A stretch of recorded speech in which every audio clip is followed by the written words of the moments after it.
Hi and welcome to Lulicat.tarot. I am Leisha, aka Lulicat, and this is my free tarot channel on YouTube. If you chose pull, this is your reading on what shadows are you healing. So today we're starting with oracle cards and we're going to clarify those with tarot cards, and we'll then pull some advice cards at the end.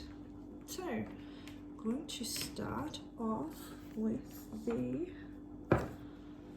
Kali Oracle here, and just get 2 cards for the Pool Collective. Okay, we have, this is the picture. Whoa, she is fierce. So it says Dimavati. And it says, certain endings are unavoidable. They are necessary precursors to radical reinvention.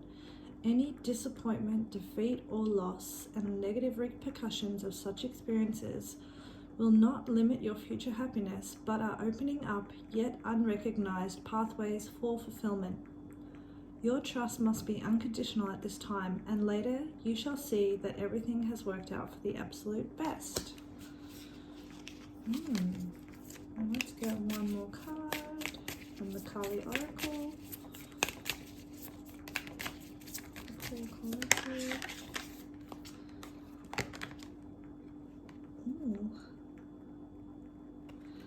And this one is called Devi Ma Kali. And it says, no matter what you have done, no matter how many mistakes you have made, Kali is here for you, always. Yours is the safety and sanctuary of her divine love. She is your soft place to fall, and your kindest and most enthusiastic advocate. Let her shift your experience from endless tasks and ever greater expectations into sweet relief and comforting connection. Okay, back of the deck energy, we have Chinnamasta. And the picture for that is this picture. And it says, in order to grow, the soul may need to separate itself from that which it once relied upon.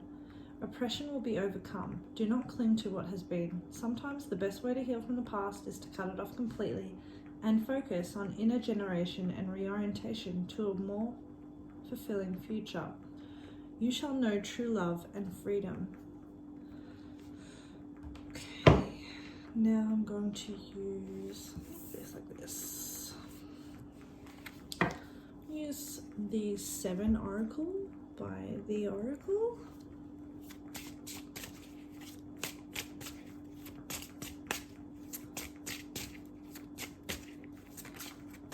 It's actually not even called 7 Oracle. It's actually just called 7. So let's get 2 cards for the Pool Collective, please, Spirit.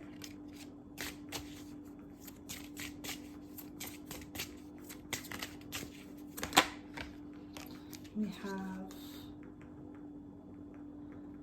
if you give everything too soon, there will be nothing for them to earn.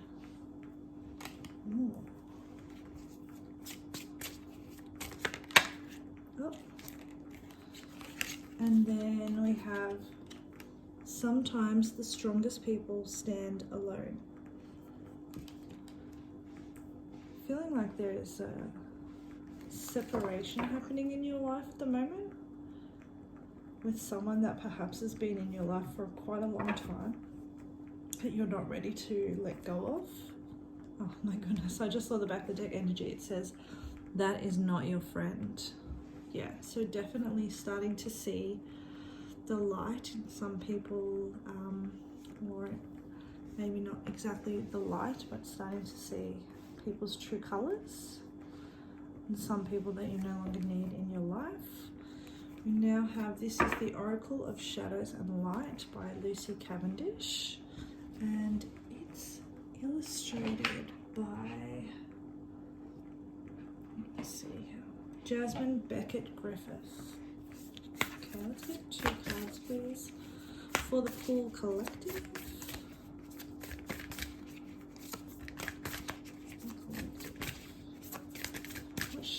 how they heal. Sorry. First card we have is Dress of Alchemy. Release your power. I'm going to read the messages of these cards as well because the book has a beautiful way of wording them. So that's card number 33. Wow, okay, great. And we also have card 24, the Lantern Fairy, which is a clear solution. Back of the deck is the Sea Beacon Fairy, guidance, but where will it lead you?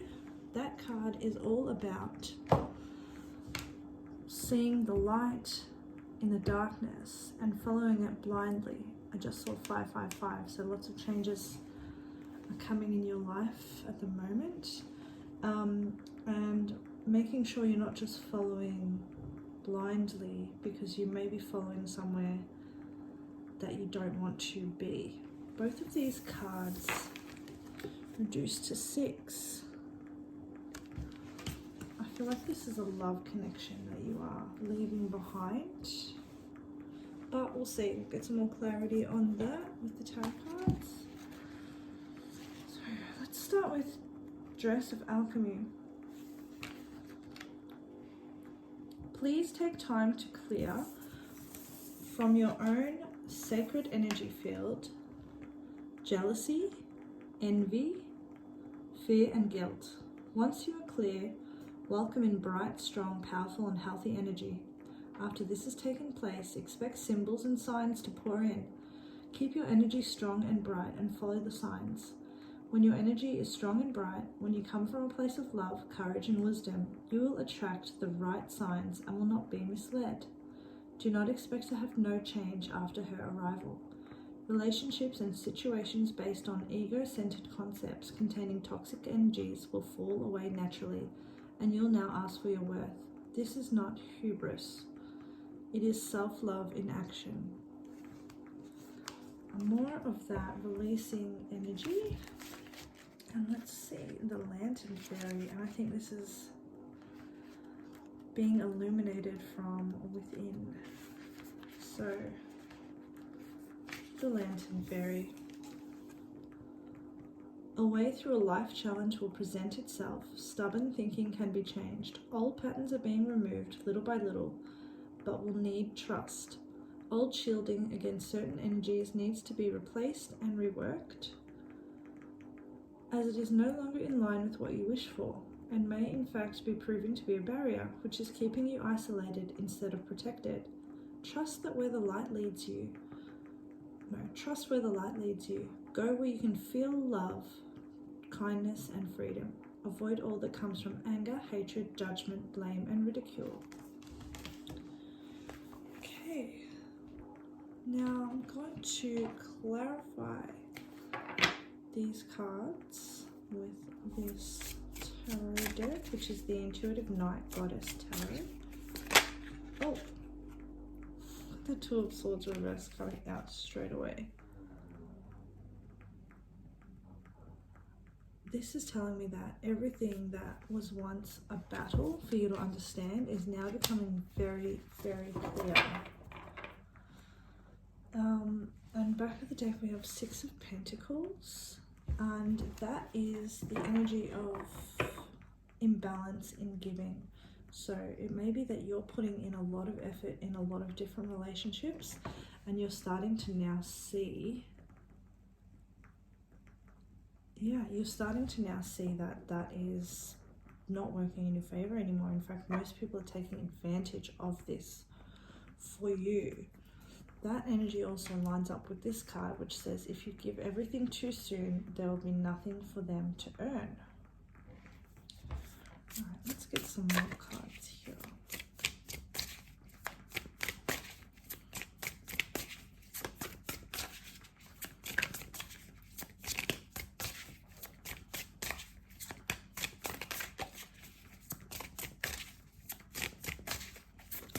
Clarify, durability.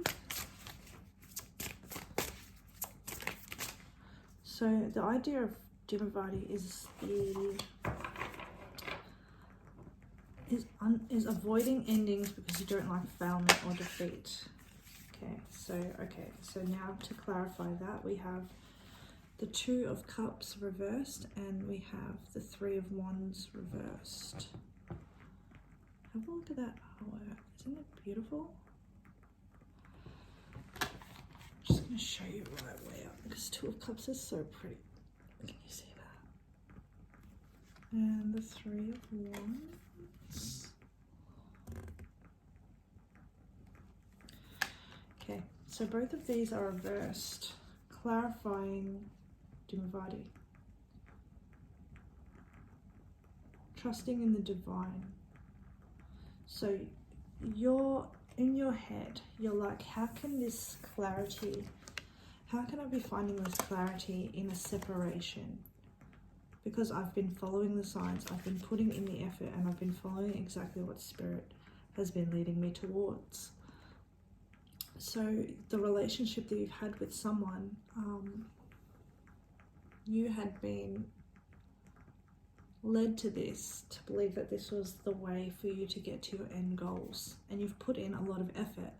You've put in so much effort that to leave it all behind for you is almost like, that's a waste. That's a waste of all the time, the care, the efforts that I've put in, the teaching that I've done, the way that I've leveled up with this person, this relationship, and you're reluctant to let it go.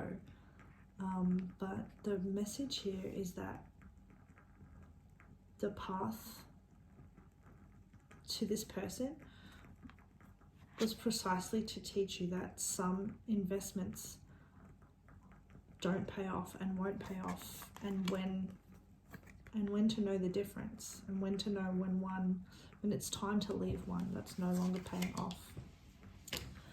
Let's clarify Devi Makali.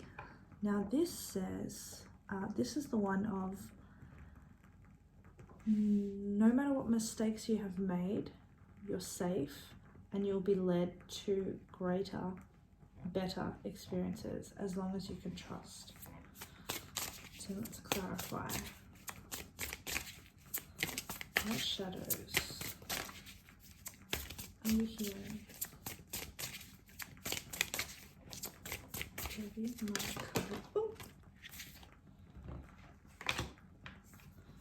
Nine of Swords reversed. You're learning to get out of a state of fear. So you're learning to really trust in your own judgment and not to doubt that you've come to this conclusion perfectly. You're starting to figure out that exactly what you're thinking about a situation is exactly correct. It's the truth, it's the bones of it, and you can trust your own perception of this reality that's in front of you. And you're also learning to hand your worries to the divine, to the universe, and allow it to take care of them for you. There are some things that you can just say to your angels before you go to bed. Can you please sort this out for me? Can you please deal with this? Can you please make this resolve? Can you resolve this issue? And they can do that for you. You can ask your spirit guides to give you understanding on how to move through issues, or give you ideas on how to resolve things as well. The thing I would say is, when you ask the angels to put things in their hands, they will do it with fire and swords, and it won't be pretty, because angels don't work in a pretty nature.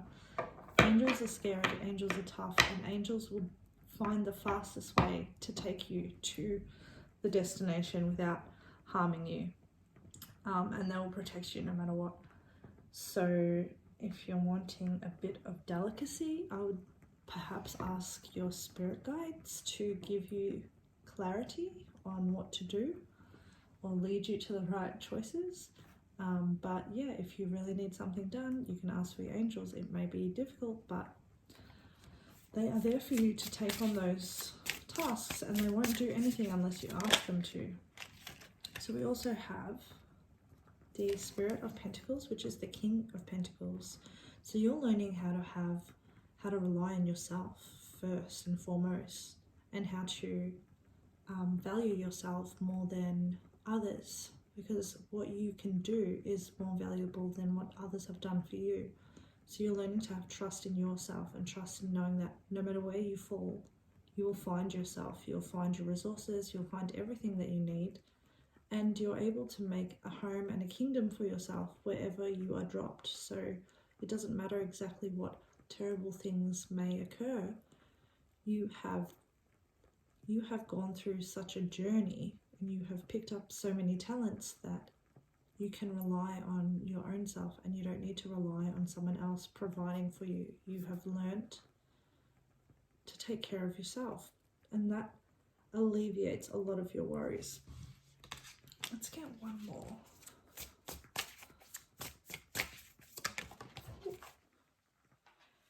And we have meditation, the Hangman. You are starting to trust that the answers will be brought to you at the right time. So even though something might not be making sense currently, you're starting to learn that, or you're healing the part of yourself that is frantically trying to learn to know the next steps, the next parts of the information.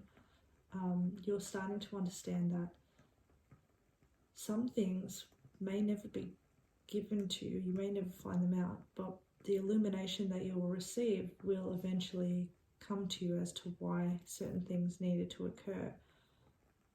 And you realize now that most things that are happening happen for a purpose, that it may not be a beautiful reason or a beautiful story, but it does propel you into the next part of your, or next phase in your life. This phase, and also learning to be in a slow phase.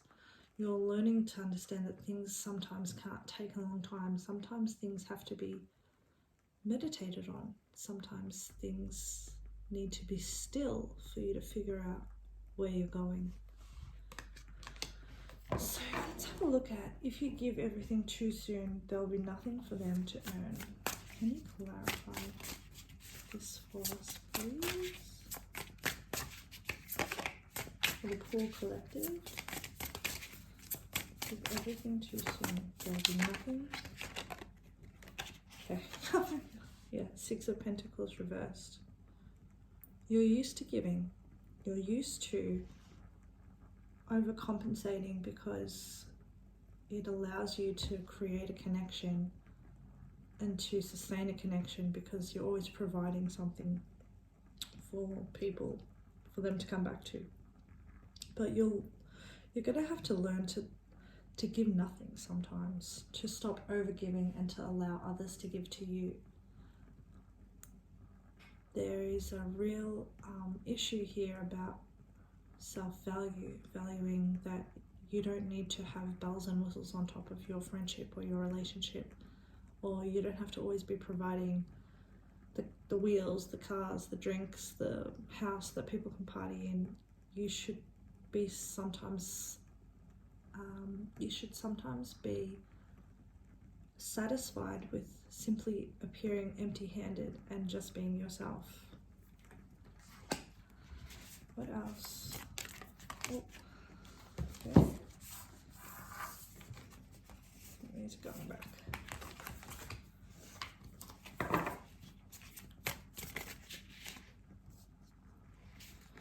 Did everything too soon. Oh, freedom in reverse.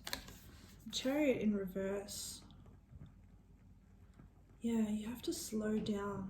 You have to slow down these relationships. They need to take a slower pace.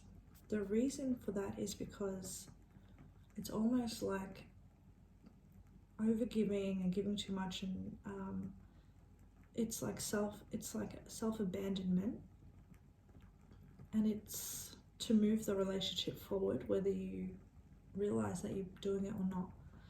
And the other person can sense that as well, and it can push things too quickly forward into maybe a physical place, or maybe they're in your, they're staying at your house now, or they're over every day, or, there's boundaries here that are being like kind of bowled over because things are moving really quickly, and that's a little bit of self-abandonment.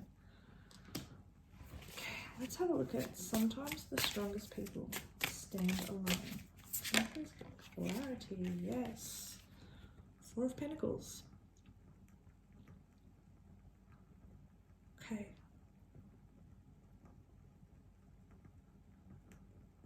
So you have an attachment to your people. You're afraid that if you give one up, there won't be anyone better that comes after. But I'm here to tell you that this is a personal lesson that I learned very young, very quickly, because I have my 8th house is nuts.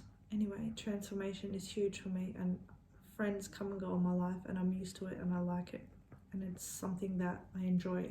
But when someone leaves, another person will always take their place. Spirit never leaves you hanging for very long. We were brought to this earth to make connections with people. So you can let go of the ones that are no longer fulfilling you anymore, because holding on to them isn't doing you any favors, and it's not allowing your energy to move or to grow or to expand. You're simply in a holding zone where you bunker down and try and make do with what you have, but what you have isn't ever enough, because it's not enough. So you have to let things go. You're going to start learning how to let people go that can't give back to you, and instead are taking more and more of your pentacles, so that you're left with less and less and less. And there will always be someone new, someone to take you on a new journey, someone to teach you something more. Even if these people don't stay in your life very long, they will have taught you enough, and you will have had such a lovely time with them that it was okay when they left. So sometimes we don't have to hold people forever. So this is that feeling. This is the back of the deck energy, sorry, which is the Death card. It's like you're not allowing yourself to transform things and to evolve and to become better and to become different and to learn and to try new things and to evolve. This is like not allowing yourself to be the beautiful person that you want to be, because you're just too scared that other people won't enjoy it. And it's what's come out here is the Two of Wands reversed. You're worried that your paths will vanish, that the life that you've envisioned with the people that you've envisioned it with is somehow going to disappear. And it may not be that those people will come with you on that journey, but it will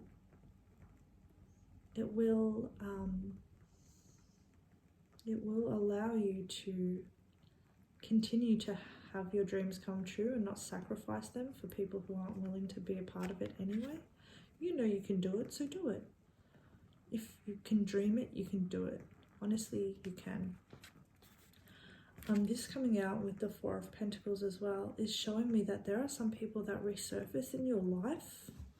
They go away, they come back due to an unhealthy attachment, unhealthy patterns, and that's something that you are going to be dealing with. And I feel like you're going to be closing those doors with those people. So let's have a look at Dress of Alchemy, Release Your Power. This is signs leading you to the right places. Dress of Alchemy, can you please clarify? And Spirit leading you where you need to go. Okay, we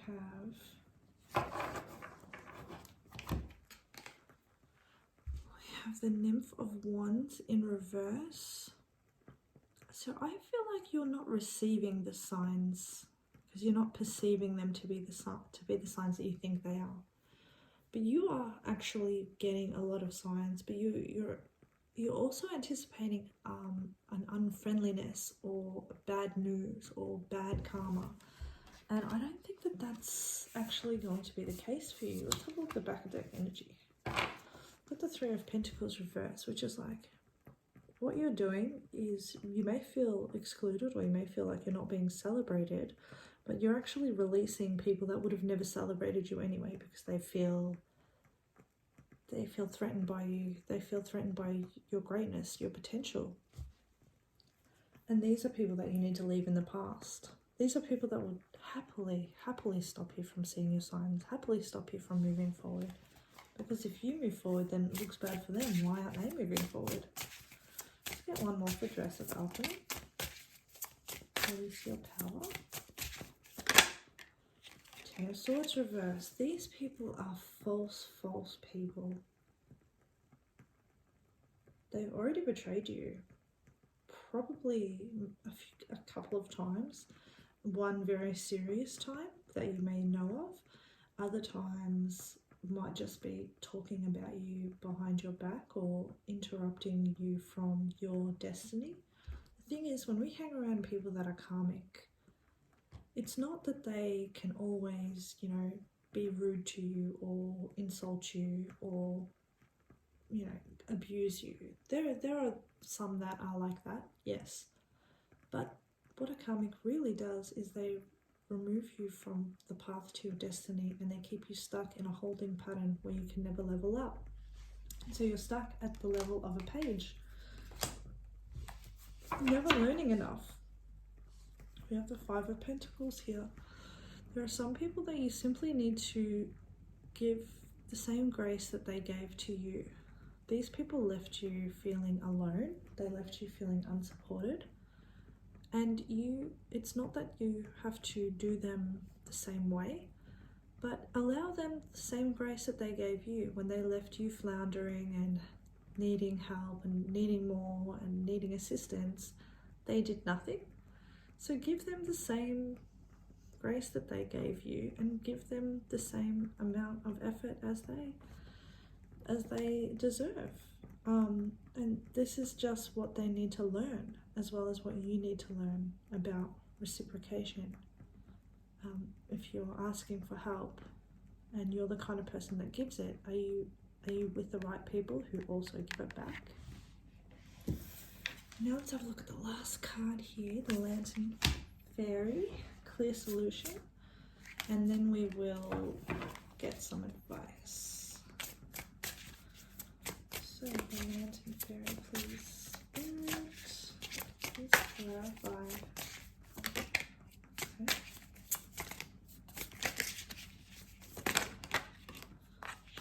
I love this for you. This is the Queen of Swords. Look at this. She is the moment. This is amazing. Okay, so the Queen of Swords energy is, the Queen of Swords, her sword is held up. So she's ready to listen to you. But at the slightest hint of bullshit, she will drop her sword and she will, I think she intends to cut the person's head off. But the thing is that she can see through everything. She has been through so much. She knows when people are lying to her. She knows when people are being false. And this is the energy that you're going to be embodying. Just have that no bullshit filter attitude. What you protecting yourself, protecting your energy is going to be in the utmost importance. And this is the energy that you're stepping into right now. Your divinity is, I am not standing for this anymore. I will not have this happen to me again. I've already been through enough. I'm not losing anymore. And I need to cut the people out who are lying, who are obviously trying to deceive me. And why are they trying to deceive them? Get some more clarity for the Lantern Fairy. Ooh. The Hermit reversed. They just don't want you to grow. They just don't want you to evolve and be better and do better, because I think a part of them realizes that if you can do it, they can also do it, and it then triggers themselves into being like, well, why aren't I reaching for more? Why aren't I trying to be evolve myself? Why aren't I trying to be better? Let's see what the back deck is. We have the Five of Cups. So this is a sad time for you. This is something that you are grieving, and you should allow yourself to have space to be sad, to look after yourself, to be kind to yourself. These things aren't easy to do, but eventually you will look back and think, I don't even miss that person. They never really actually gave me anything that I retain to this day that I need, apart from a lesson. So this is the Work Your Light Oracle. Rebecca Campbell is the creator of this deck. Let's get 2 cards, please, Spirit, for the Pool Collective. What advice do you have for them, please?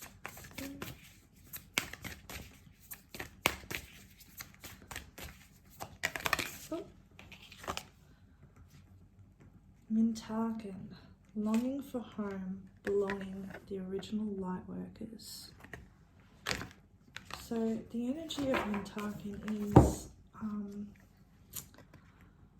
you are longing for your soul family, and you're searching for them, and honestly they are out there. There are people out there that are exactly like you. Not exactly, but they are in line with your spirit. They're in line with your vibration, and they are looking for you just as much as you are looking for them. And the way to find them is to align with your highest good, to align with your highest vibration, to allow yourself to be a part of things that you really care about, instead of being a part of things that someone might be dragging you along to, or people that are actually, when you think about it, your friends are actually leaving you sitting at home by yourself while they do things with other people, or you know, a relationship that, you know, once the transactions are completed, there's not really much left for your soul, for your vibration of feeling better. This is about looking for a higher good. And when you're starting to look for that higher good in your own life, then the people that are in alignment with you will simply just appear. Let's get another card from the Work Your Light. Oracle deck.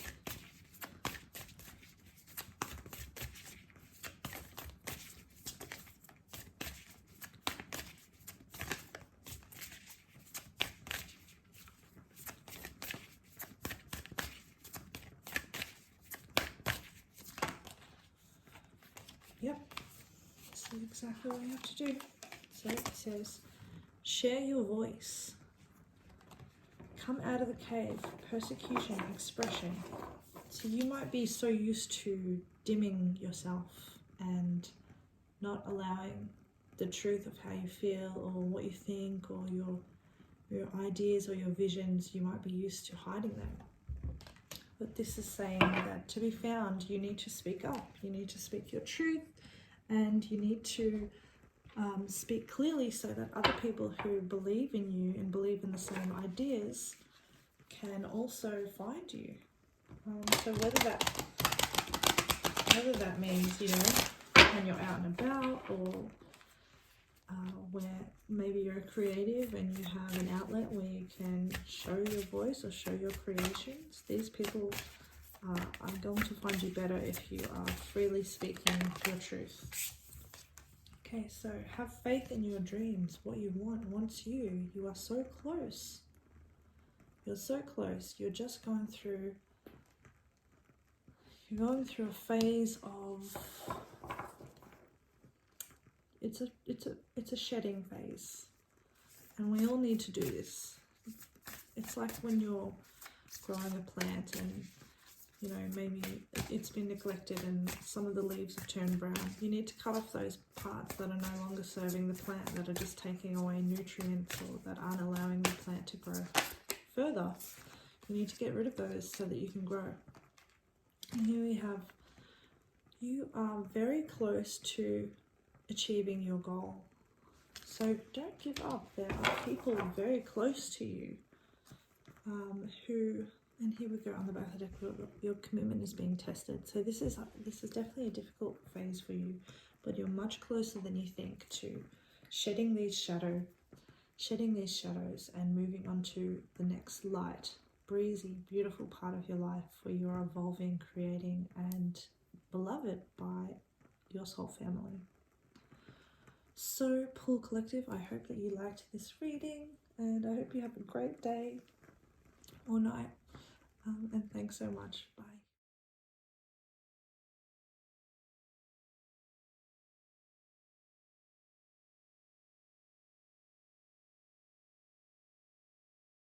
Hi, and welcome to lulicat.tarot. I am Leisha, aka Lulicat, and this is my free tarot channel on YouTube. If you chose Dove, this is your reading on what shadows are you healing. So starting with oracle decks today that will clarify with tarot, and then we'll finish up with some advice cards for you. So we're starting with the Kali Oracle, and we'll just get 2 cards for the Dove Collective, please. What shadows are they healing?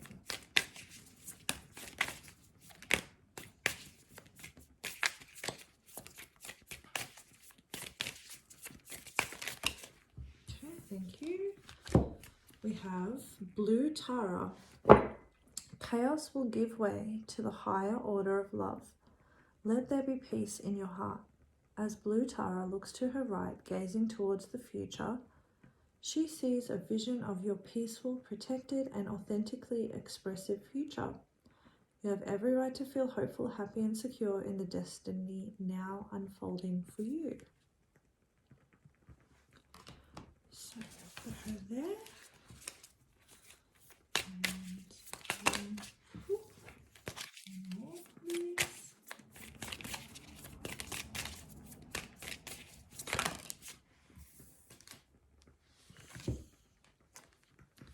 This one is called Mahakali. You can trust that what is happening now will give way to a new expression when the time is right. That right time will be the best time, when your readiness matches the requirements for success. Attend to your work with determination and hope in your heart. Trust that the divine is taking care of everything else. Your progress is spiritually protected. Okay.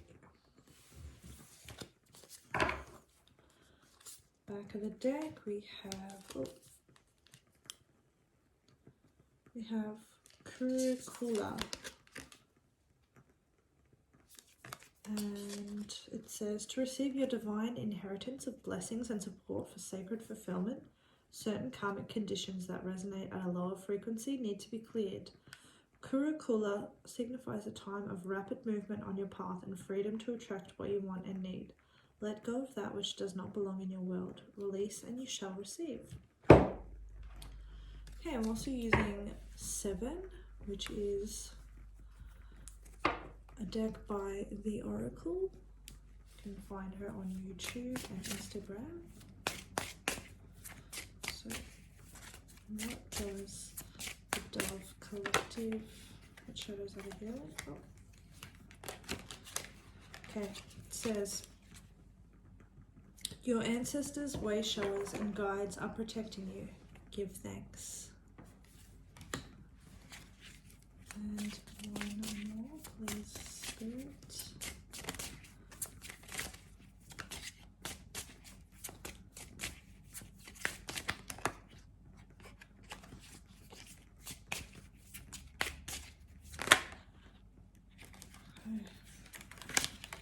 It says, I do not love you. I am just using you to pass the time. It does feel like there is a waiting energy, a waiting for things to move forward. We have, the back of the deck is, sometimes the strongest people stand alone. Okay, and then we have the Oracle of Shadows and Light by Lucy Cavendish. Let's get 2 cards.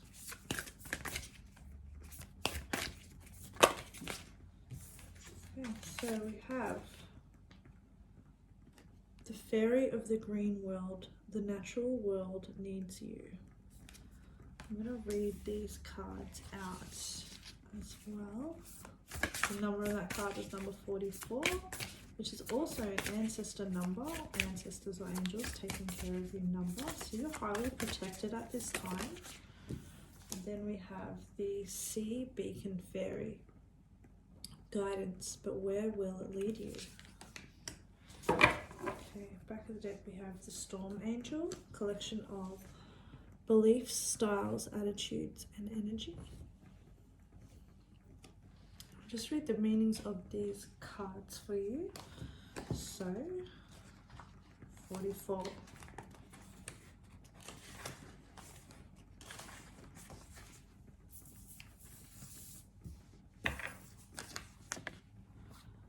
The Fairy of the Green World. Time to grow plants, tend a vegetable patch or herb garden, look into contributing some money or time or devotion to a cause for the green world. The natural forest and the wide green spaces of the planet need your healing, kind and tender hand and heart now. Your influence will have great power. Make a donation to a wildlife foundation for the green world. Look into establishing a grove or visiting a forest and offer your energetic support and prayers for a world where green spaces thrive and where the wild creatures of the green woods continue to live in their own environment. See and visualize a world where green things grow, and the fairy of the green world will know that nature is safe. While there are ones such as you in the world, it is time for growth, for abundance, for the earth element to find its way true and strong in your beautiful life. Okay, and we have the Sea Beacon Fairy, which is number 3. And the message for this card is: a perfect solution to a problem has been presented to you, but whether it is wise to take it is another thing altogether. You may have more resources and opportunities than you're aware of, or than you are allowing yourself to believe in. Do not be too quick to follow the first opportunity that comes. Wait and check both of your sources and your inner wisdom. There are many paths and many solutions. Not all advice will be right for you. So I'm seeing with these cards, there's a nod to the future generations and also to the past generations. I feel like perhaps maybe your understanding of time and ascendants and descendants is being highlighted here, in that you're being asked to look towards the future for generations that you may never even see, and you're being asked to do that by your ancestors and your guides, because they have walked these paths before you, and perhaps you haven't been tapping into that energy or that understanding that we show the way for others and we help others through our own actions. We cleanse karma, or we cleanse the past karma of both our ancestors and for the future generations. And right now it feels like you're a little bit lost, not knowing which way to go, and also that some paths seem to be calling to you that may not actually be the right way to go. So let's have a look at what tarot says. It does say here, this blue tarot card is about chaos being in your life and wanting peace. So let's clarify that. I'm using the Intuitive Night Goddess Tarot.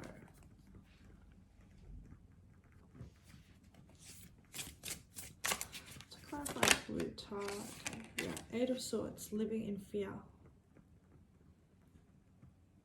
Really feeling stuck in your thoughts, really being scared to progress, but actually there are paths in front of you, but you're too afraid to move forward because you don't want to make the wrong move. When in fact there's so much clarity around. Okay, we've got a bit of a story here. We've got the 7 of Wands, we've got the Devil, and the Moon. So you're protecting yourself from falling into emotional disarray and temptations, toxic behaviors. You may have had people around you that have been pushing you into doing more toxic things, and you're trying to defend yourself from hidden motives of other people. You're having issues with trusting people because they've led you down the wrong path before. But you know this now, so I think your issue is really trusting yourself to make the right judgment at the right time. You may have had people, we've got the Knight of Wands in reverse here.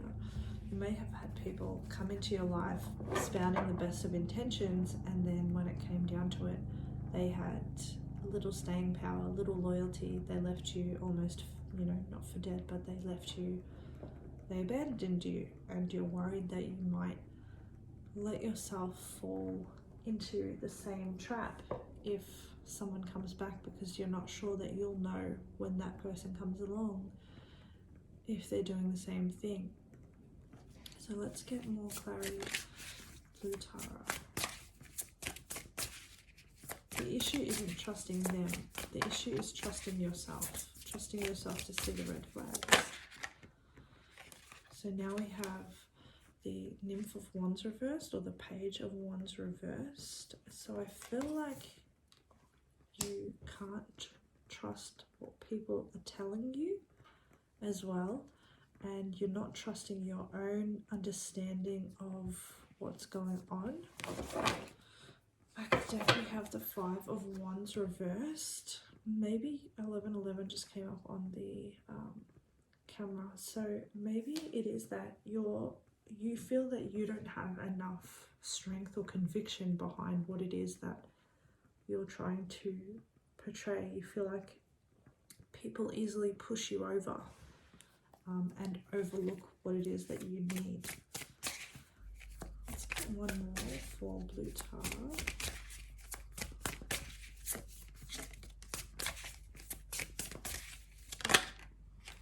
Yeah, we have that reclamation, which is that devil energy again.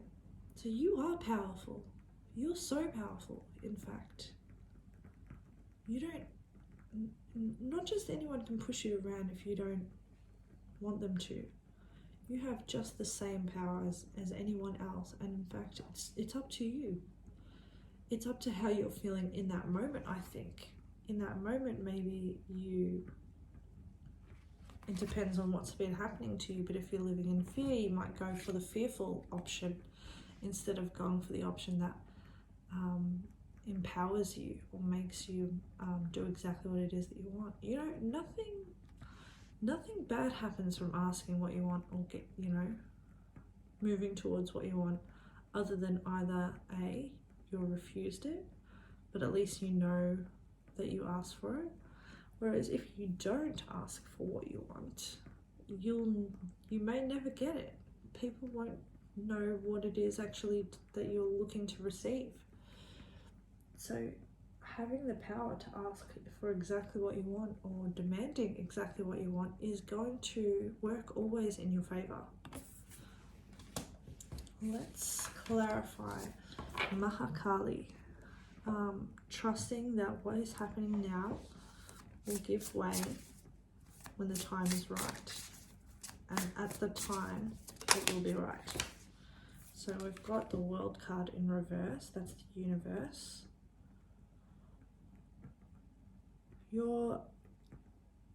Whatever's been happening has been going on for a long time. This is what it's telling me. It's like a cycle that you have felt yourself in for quite some time, and you're trying to step out of it now.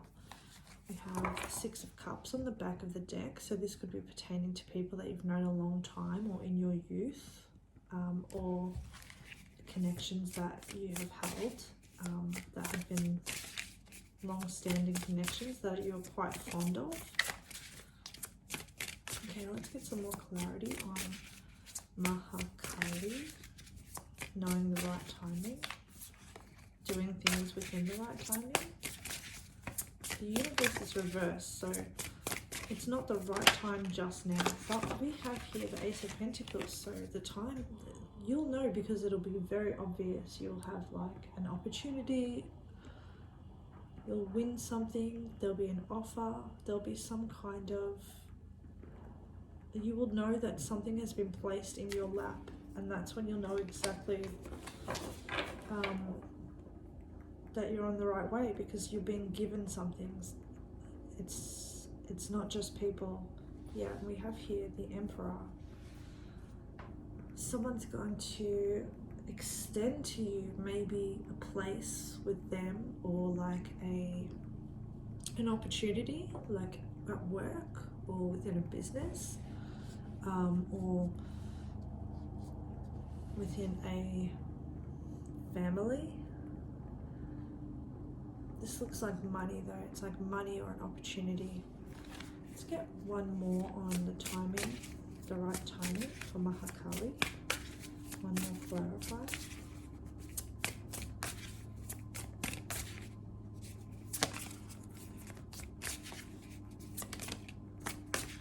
Spirit says that when it happens, it'll be go, go, go.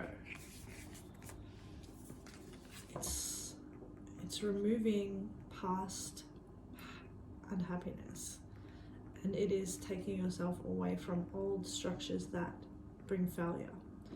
So this is essential in you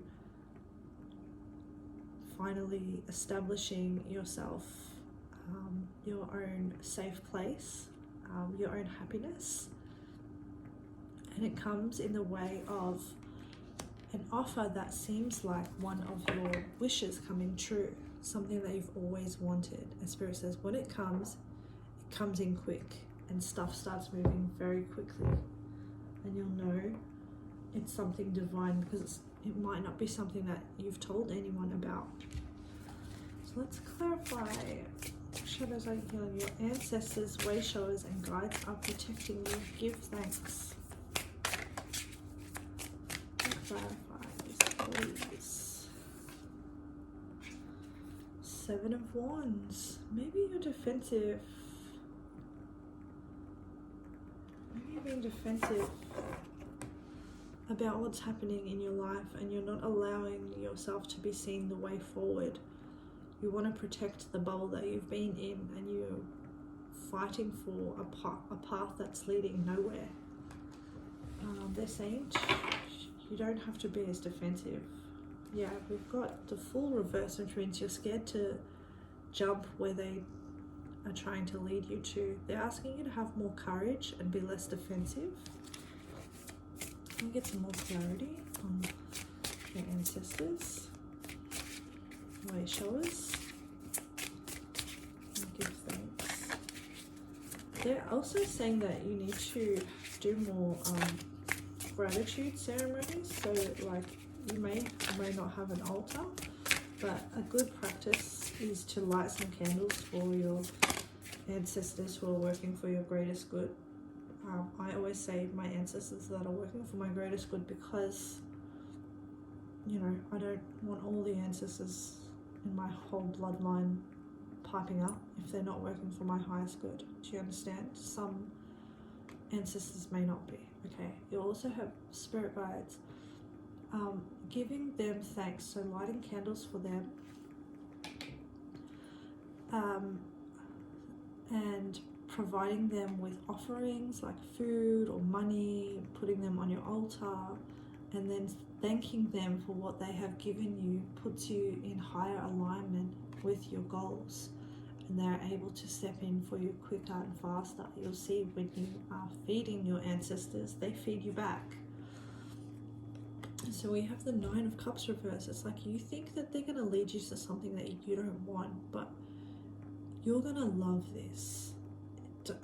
They wouldn't, what Spirit gives you is always better than what you imagine for yourself, because Spirit can imagine anything. They have seen everything. So they can envision a future for you that is better than you have ever even conceived in your mind. Let's clarify. I do not love you. I'm just using you to pass the time. I do not love you. Please clarify.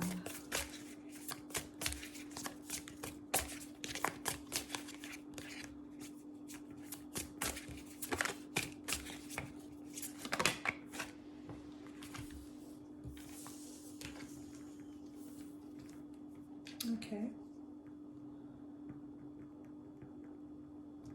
We have you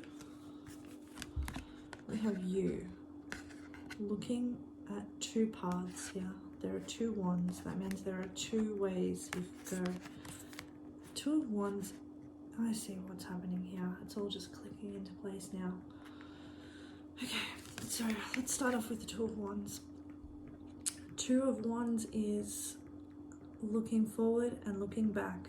One wand is held in front of them, one wand is behind them, and they are deciding whether they should go towards that new wand that is right in front of them.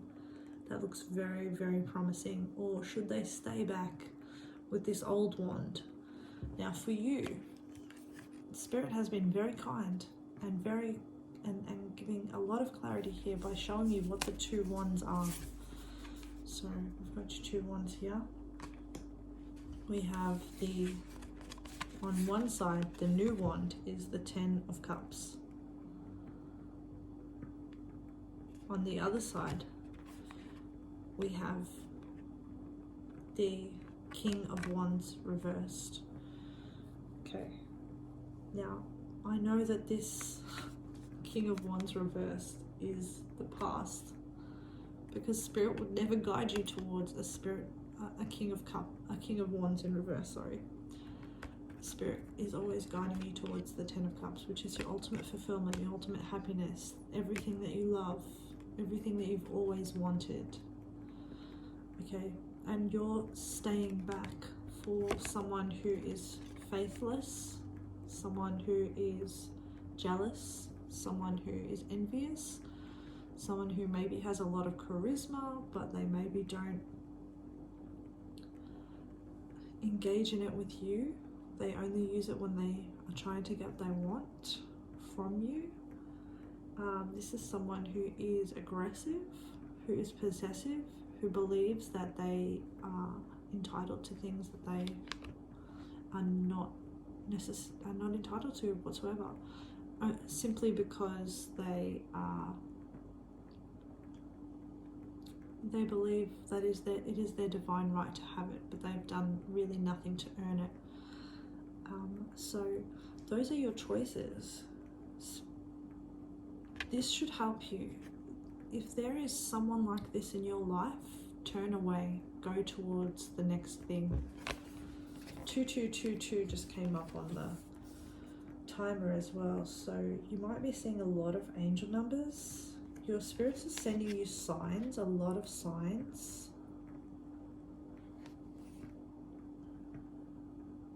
There's also like we've got the 10 of Cups here, and it's like showing some maidens bathing. You might need to do some spiritual baths to cleanse some bad energies away from you, like people's expectations, judgments, and even their evil eye.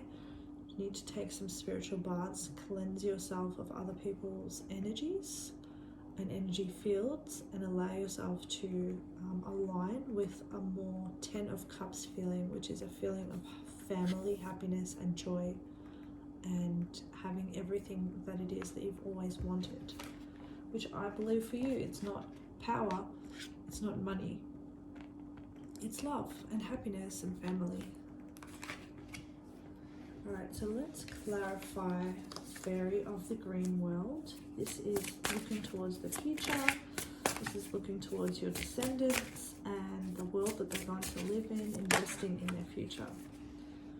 We have the Chariot in reverse. So it's saying be slow with yourself, allow yourself time. Allow yourself the time to move forward and grow slowly. Everything doesn't have to be a race. Pull back a little bit. 8 of Pentacles in reverse. Don't work so hard. Don't think of yourself as a tool of production. You are not just something that is a capitalist's dream. You are also here to have a spiritual experience, to grow and to bloom. We have also the Hangman in reverse. So you've had these ideas in your head that you've been wanting to move on for quite some time. So start taking some slow steps towards what you envision your future to be. You know, go buy those plants, go rent that house that has a beautiful big backyard, or take some more time to spend out in nature doing things that allow you to feel a little bit more grounded, a little bit further away from toxic energies that have been a bit more controlling.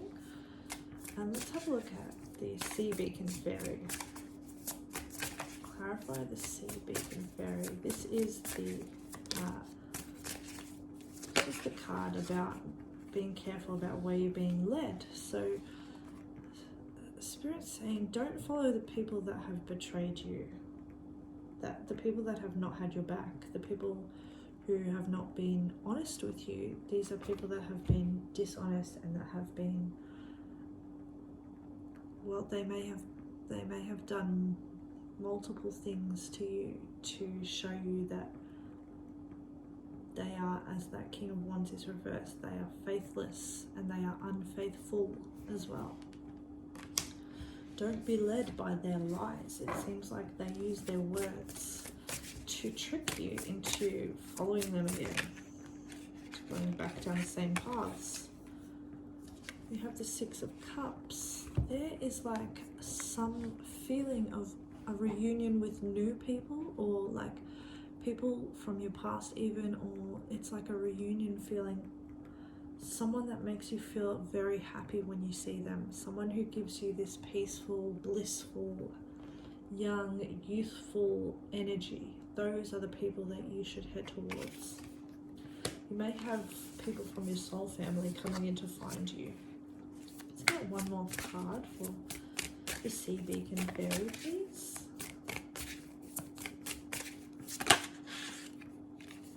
Okay, we have the King of Cups reversed. This is that, this is again that energy of someone who is emotionally messy and manipulative, someone who is never fulfilling you emotionally. They're only fulfilling themselves. Everything is all for them. And they often will spill their emotions or have tantrums or do things to get what they want and stop you from doing what it is that you want. These are the kind of people that's the kind of energy or the people that you need to be staying away from. Now let's get some advice cards for you. So this is the Work Your Light deck by Rebecca Campbell. Some advice for the Dove Collective, please, Spirit.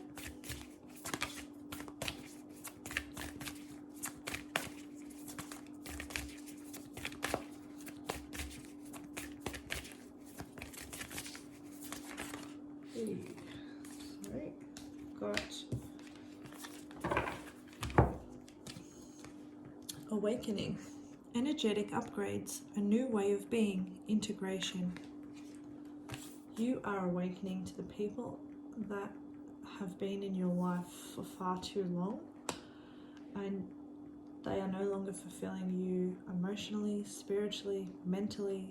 Or I think every single suit came out in the ways that you are not feeling fulfilled in your life because you're holding on to toxic people, toxic energies. Or they're holding on to you, should I say. They're clasping at you and trying to ensure that you are led down the wrong path with them because it suits them. But unfortunately for you, unfortunately for them, you are waking up to everything that is happening. You've been sitting with it. They must have left you alone for a little bit of time. Something has happened where the spirit started to say, oh, that's it, we've had enough now. We've got to wake this person up. We've got to wake the dove up. And we've got to let them fly. We have the crumbling. What are you clinging onto? So this is exactly what I was trying to say before. There's no need to cling to that tower, those feelings of people, from people who are, you know, they may have been around a while, but they're not really making you feel that good anymore. So let it all fall down. Let the lies be, you know, let them be revealed in front of you. Let people come up and assert themselves to you so that you can assert yourself back. Allow yourself to show the same anger. Allow yourself to be angry for the things that people are doing, and show that anger and speak it and express it. We have the Great Gathering on the back of the deck. It's all coming together. Intuitive hits, soul tribe. New people are coming forward for you who are in alignment with you. And they're going to assist you in removing these toxic connections from your life, and you're gonna wonder why you even bothered. Let's get 2 more cards, please, for the Dove Collective. What advice can you give them, please, Spirit?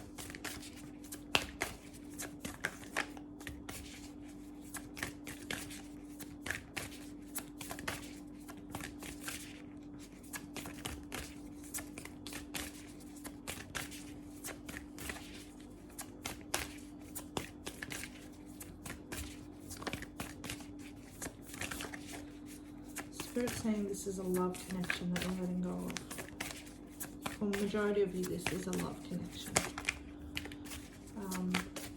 That is no longer emotionally fulfilling, and that is, you know, it always has narcissist vibes, someone that's kind of entrapping you.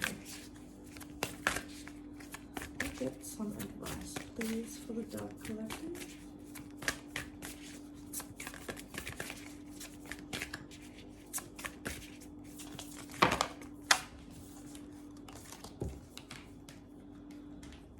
Meditate and contemplate. New moon in Pisces.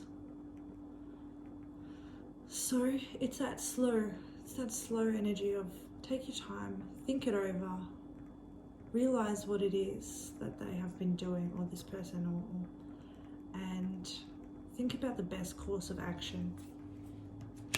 It doesn't have to be quick, it just has to be slow steps towards investing in your next moves. And we have prosperity lies ahead.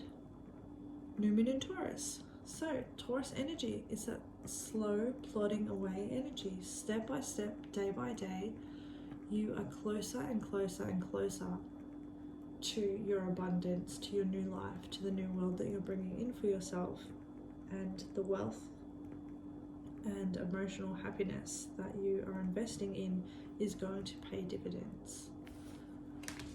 So in the back of the deck we have the end of a tough cycle approaches. Full moon in Capricorn. Capricorns are Saturn energy, so they know what a tough time is. They have been through many, and they have climbed themselves to the top of the mountain and away from the danger, and are now the king of that exact mountain because of the hard work that they have put in, much like the other earth energy of Taurus. So I hope that was helpful for you, Dove Collective, and I want to thank you for coming to my reading on what shadows you are healing. I hope you have a great time, great night, great day, everything. Thank you so much.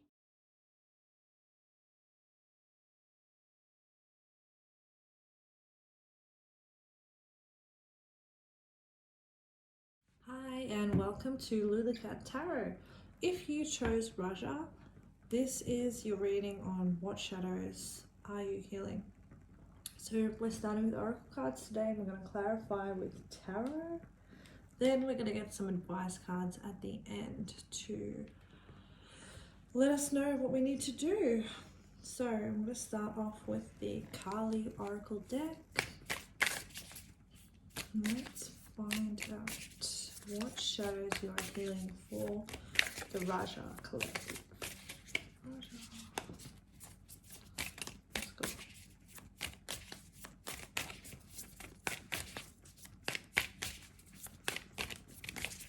shadows.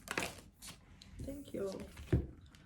We have Anahata Kali.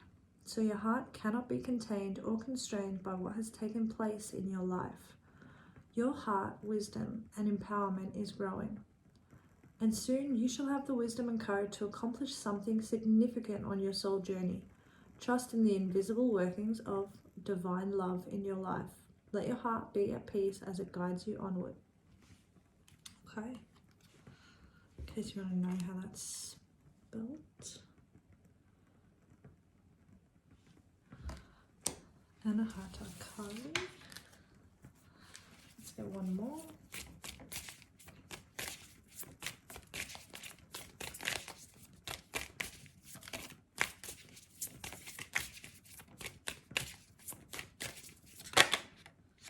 We have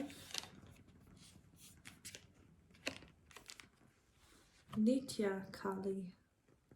Through journeying within, you will gain energy, insight, and freedom from the constraints of what has been. Allow that which needs to end to do so. You shall realize that you are not being denied, but released. There is something new on the horizon for you. Honor your losses, but keep hope in your heart for what is meant to be.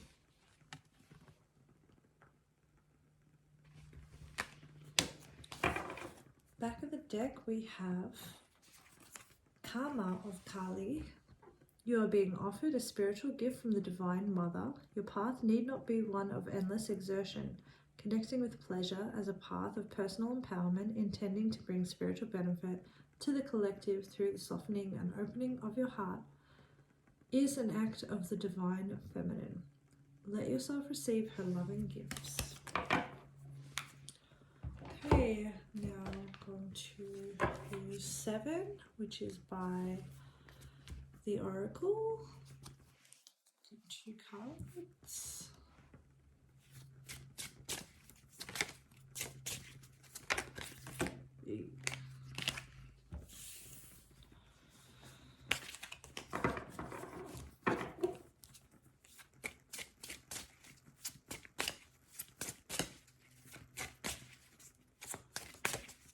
What shadows is the Rajah collective healing, please, Spirit? We have, you are sexually frustrated, but no ordinary sex will do. It has to ignite your soul. Okay, well, same, right? What else is new in the world? Okay, and we have, how can I love you if you won't let me in?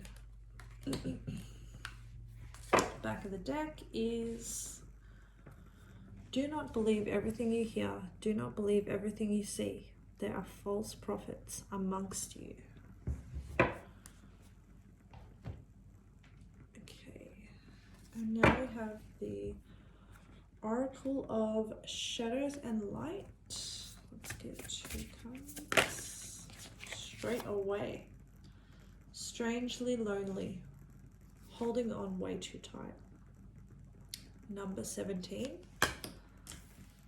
So that reduces down to 8, which means that you're not allowing yourself to flow. I'm going to read the messages from these 2 cards out of the book because I really like the wording. So, what else? One more card for the Rajah Collective. Holding on way too tight. And your picture is the girl holding on to that tiger around its neck. So, obviously you are holding on to something. Now we have your final card is the Dried Flower Fairy, Sweet Memories. So you're holding on to your memories and your connection with someone.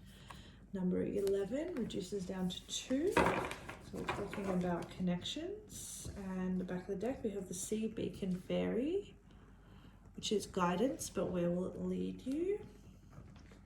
So I'm going to read these out. Number 1. Strangely lonely.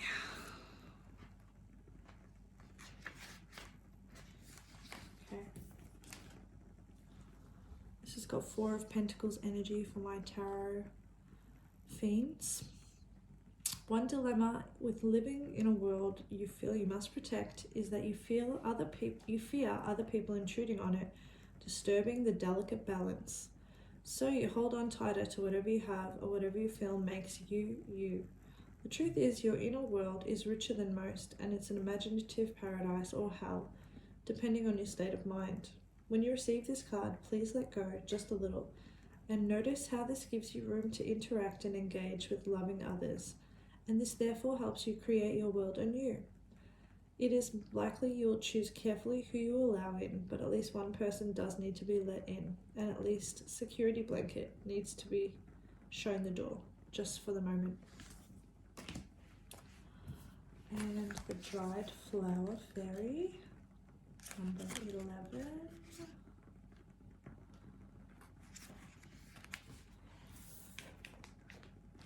You may soon be experiencing little reminders of some of the sweetest, most fun and uplifting times in your life, the kind that have no great significance historically, but in the story that is your life, they are pivotal moments.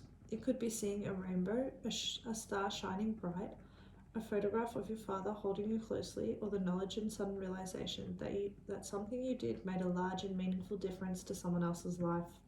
You have so many jewels. It's time to sift through the precious moments in memory, and by honoring these and feeling them again, change the present for the better. The magic of your sweet memories will be worked in the present moment, and your current struggle will be momentarily relieved. And that transcendent feeling of being one with all that is will return, giving you the strength to go on and do what must be done. Okay.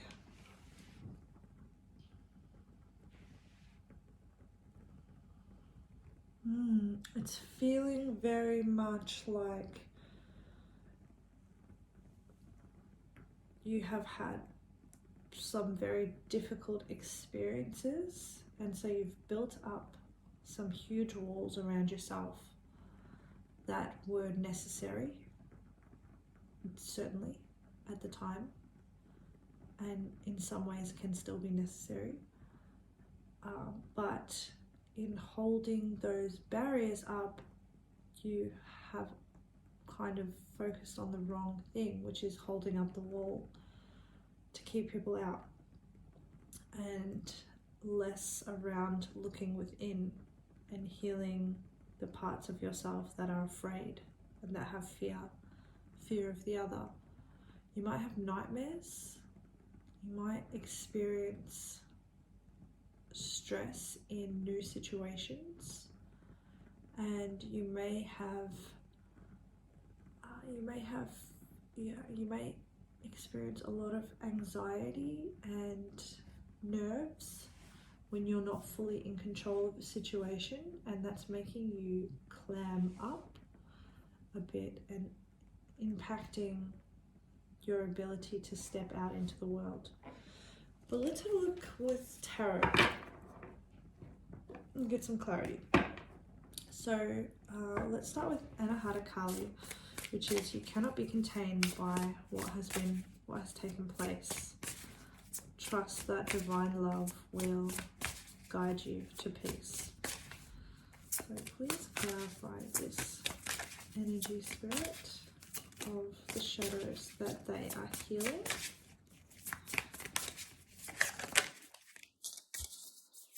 For the rajah collective. We have the Ace of Swords reversed. So certainly a feeling of deception, perhaps also lying to yourself, maybe feeling blindsided by things that have come to light later, that if you've been enlightened by later. A bit more clarity for your spirit. Okay. Three of Swords reversed, heartache, heartbreak, third party situations. It seems like someone has deceived your heart in order to take what they want from you. And perhaps we're entertaining other parties as well. Let's get one more clarifier for what has taken place. What shadows are they hearing?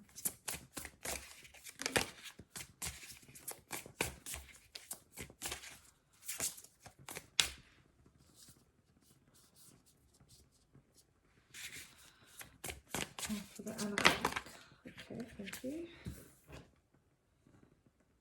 Yeah. The Wheel of Fortune reversed. There's this feeling of like you think that you deserve it, or it's bad karma, or it's like something that you did wrong, when in fact it wasn't. It is part of something that is turning you into a better person, or a person that is more open to the world, or that is breaking you open. So you can't have an open heart unless it has been somehow broken, which kind of removes all the previous lies that you've been telling yourself about what love is or what love isn't, and allows you to see things truly and fully. But this isn't something that was designed to punish. It was only something that was designed to move you forward. And it's not something that you did to yourself. It still will be something that another person has, done to you, and they will also get their karma, because every action has a reaction. Even if it looks like they are winning now, down the line something will occur that evens the scales. You may never see it, you may never be privy to this, but it will always happen. And so let's clarify this next card. Journeying within, gaining energy, gaining insight. So this is what you've been avoiding. Gaining energy, gaining the insight on what has been going on. It's like so painful that you can't even look at it. And that's fine. That's fine to be in that energy, but at some point you do need to look at it. We have the Three of Cups reversed, so that's another, it's a feeling of exclusion, of people doing things behind your back,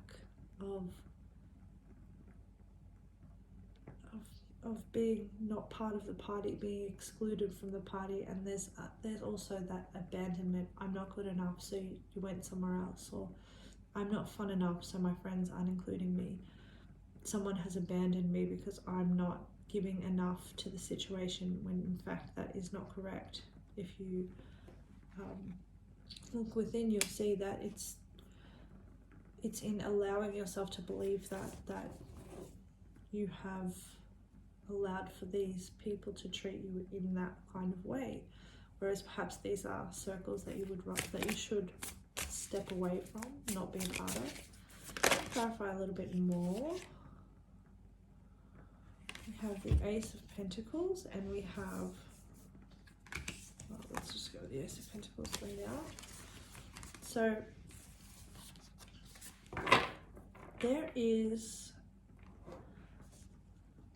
there are a great many opportunities coming your way,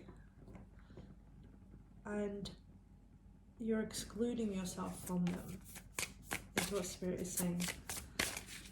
Because you're choosing not to take them, because you're thinking about how other people have thought about you previously, and putting the weight of that above your own development or your own opportunities. It's like you've decided that if these certain people don't honor me and say that I'm amazing, then I don't think that any other people could ever give me that. Okay, and now we have, this card is exactly is pretty much summing up this Nitya Kali card, which is the Hermit card, introspection. So you can't always avoid, and what Spirit will do is they'll sit you down and they'll put you in a place of solitude where you're by yourself. You may have sat in a lockdown, you may have had to rethink all your connections with people, And this was a gift. This is a gift. This is a gift to open you up to insights. Only in sitting in the darkness can we see the light, the truth, the real reality behind things. So whenever I get the Hermit card for myself, honestly, maybe I am a bit of an introvert, but I am happy about it. I'm like, please, yes, I would love some time by myself where I can just go through everything, think everything through. I'd like to find some insights for myself on what is it that I need to do. See this torch? That is her only light, and she's trying to find her way through the darkness. She's trying to find clarity on the situations that have happened to her. And you can only do that through deep inner searching, and you have to kind of be away from people, which is also a Three of Cups reversed, feeling of excluding yourself on purpose so that you can open yourself up to divine truth that you can only find through this introspection. It can take a long time, it can be meticulous, but it is enjoyable. You will enjoy it. You will gain so much knowledge, and you'll come out of this with clarity, wisdom, and opportunities. Spirit saying there are opportunities for you that they don't want you to miss out on, because Seven of Pentacles reversed, you're not investing in yourself or your progression. Let's clarify. You are sexually frustrated, but no ordinary sex will do. It has to ignite your soul. Wow, I think that is like, it's talking about your relationships. They are not igniting you. It can't, wow, wow. Spirit come through. We've got the Emperor here. Someone is on their way in, right? And this is the right type of energy. This is the right type of ignition. This is the kind of human being that is going to assist you in propelling yourself forward. So going on this inner journey is essential in you finding the correct type of counterpart that you need, that will match your energy and in fact elevate you higher and assist you in your goals. The Emperor is a benefactor. He has many people that rely on him. It doesn't have to be a male person, but this is someone who takes charge of their life, who makes moves, you know, gets that bag, money moves, whatever, the way you want to say it. This person believes in themselves and they believe in you, and this is what you are. This is what you are aligning yourself towards. That kind of counterpart. You can't just have, apparently you're not meant for just any old person, any old partner. You're supposed to have the best partner. You're supposed to have the best person by your side. You're supposed to be in alignment with this kind of human. Oh my God. This card is like, look at that. It's like your picture, the tiger with the girl. This is what you're looking for, someone that you can rely on, that you can hold on to, that will support you and not break your heart. Can we get a little bit more, one more card for clarity on not any sex will do? One more card, please. Yeah, Seven of Pentacles reversed. It's time that you started persistently pursuing the things, the people, the life that you wanted. It's time that you started putting in the work and investing in yourself instead of just kind of floating by hoping that the best would happen. Spirit can only meet you halfway. You have to take those steps yourself as well.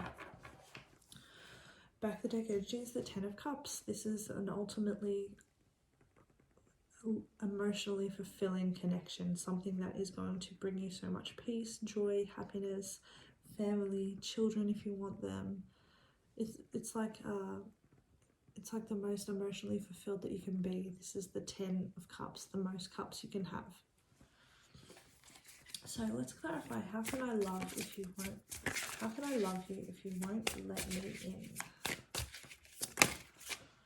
Got the Moon reversed.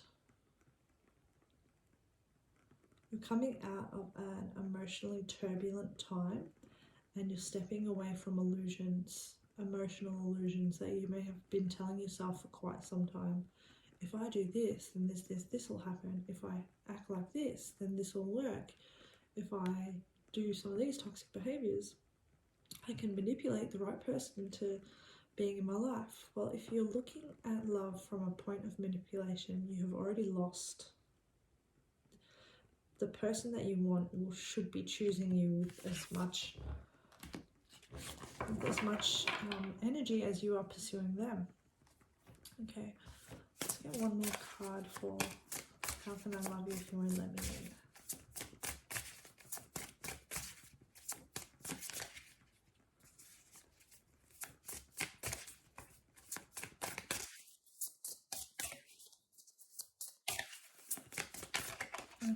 Spirit says you're also hiding your emotions from people, and you need to stop doing that. You need to open up emotionally to people. You need to tell them exactly how you're feeling, because not expressing how you're feeling is getting in the way of you emotionally progressing with people, and it's leaving you emotionally stunted. One more card, please. Spirit. Yeah, Spirit said 10 of Cups, dude. You're going to have it. If you can learn to work through your emotional hang-ups, you will have this perfect 10 of Cups relationship. If you can learn how to treat people with kindness and respect, not that you don't have that. 2222 just came up on the timer, by the way. This is about a soulmate coming in and you learning how to not pigeonhole yourself into being too afraid of opening up. This is saying open up. You've got everything to gain. You've got everything to learn. You don't need to stay in the toxic ways that people have shown you of what they think love is. Love isn't that. You know deep down what love is. Love is inside you. You know what real love feels like because you feel it. You feel it for people. Perhaps your family invokes this feeling in you and you understand. Maybe you have children. Maybe you have a very strong connection with some people in your family and you understand what unconditional love really feels like and how it presents. So align yourself with that energy and it will come through. So let's look at strangely lonely, holding on way too tight.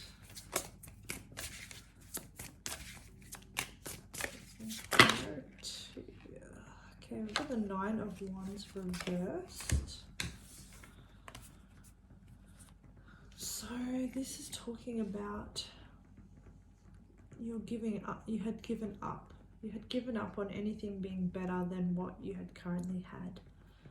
So you had given up on the idea that anything could be better, but Spirit says you have the best coming. What you have isn't what it is. Or what you have seen isn't what it's supposed to be. It's just an illusion that you've been feeding yourself because you've been through a lot.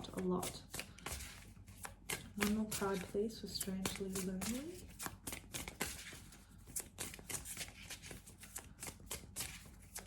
Spirit says you need to let go, release, surrender. You need to surrender. Surrender that feeling of if you hold everything tightly, it won't slip away. As you know, with previous relationships, it can still slip away. I've got the 6 of Swords reversed. That had been looking at me the whole time. And we have the 6 of Cups upright.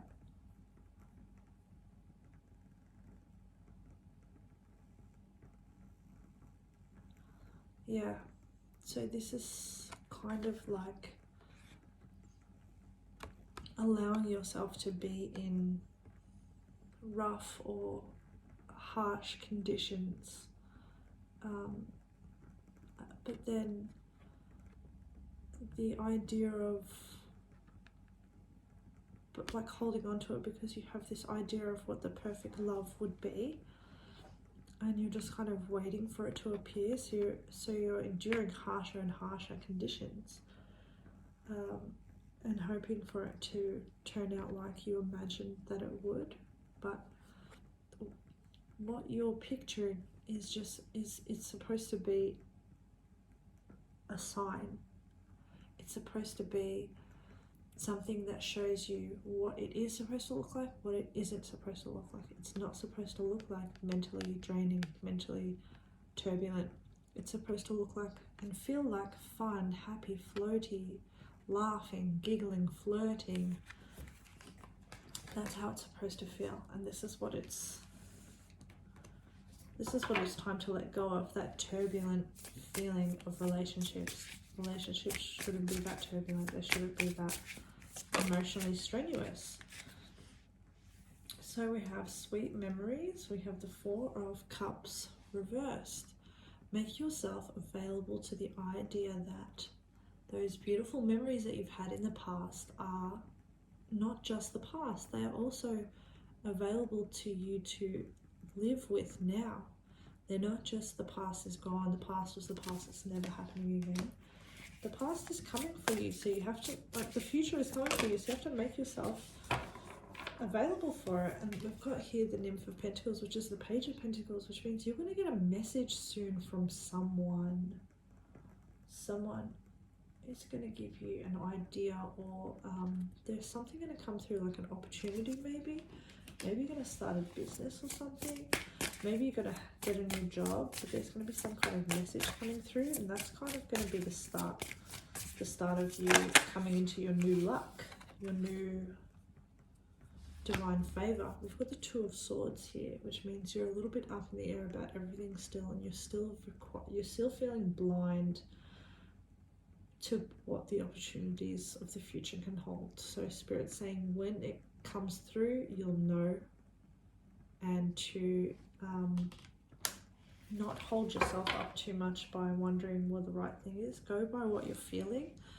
We've got the Wayfarer here, which is the Lover's card, which is a choice. You're either choosing to stay locked in the past and not evolve, or you choose to move forward and choose your higher self, your higher love, your higher opportunities. We've got Jupiter here as well, so it's like luck, expansion, travel. This is encouraging you to look towards the future and leap towards a new destiny for yourself.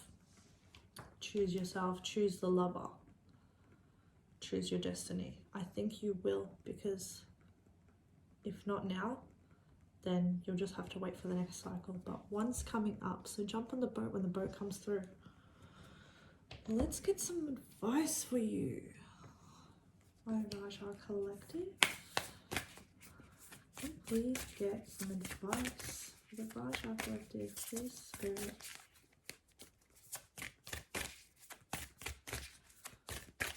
On healing their shadows.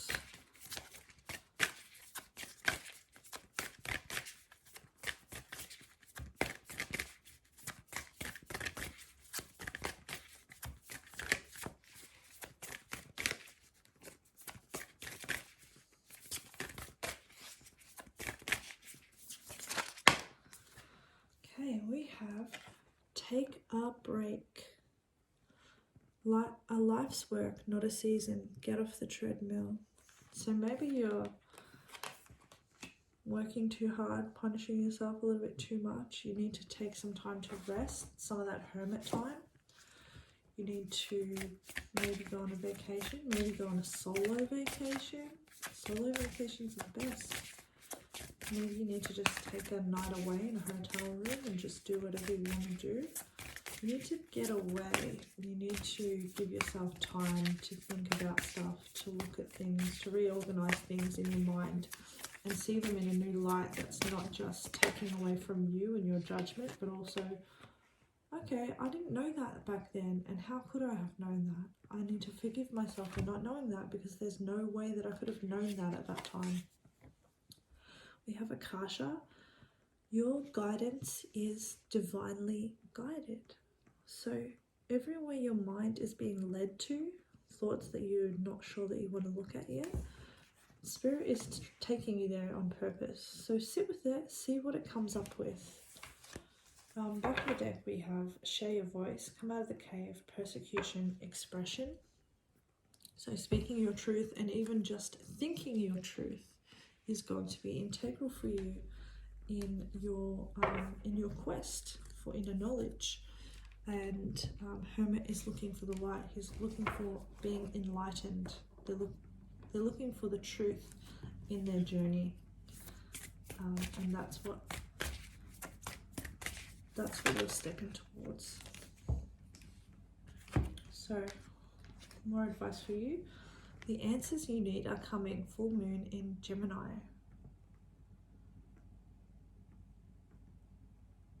Yeah. The more time you take away from others and allow yourself rest and peace, the more downloads that you are going to start receiving. For you, I feel like you're going to start to get ideas that are divinely channeled straight into your crown chakra, and they're going to illuminate you from within. You might have dreams. You might be clairaudient or claircognizant, and you may just simply know things or hear things or hear something in your head and think, actually, that's exactly correct. It's a very fast-paced energy as well. And one idea will quickly lead to another idea, which will quickly lead to the next answer. So allow yourself to follow your train of thought wherever it goes. If it rings true logically, or if it rings true in your soul, you'll know, and it will be the clarity that you're looking for from spirit directly. We have the new moon. A new start is coming. Yeah, a new start, a new relationship, maybe a new cycle where you can step into a much lighter, much brighter, much more beautiful and love-filled world. So, Rajah Collective, I hope this was helpful for you. I hope this has helped you on healing the shadows that you have in your life currently. Thank you so much for coming to my reading, and I hope you have a really beautiful day or night. Thanks so much. Bye.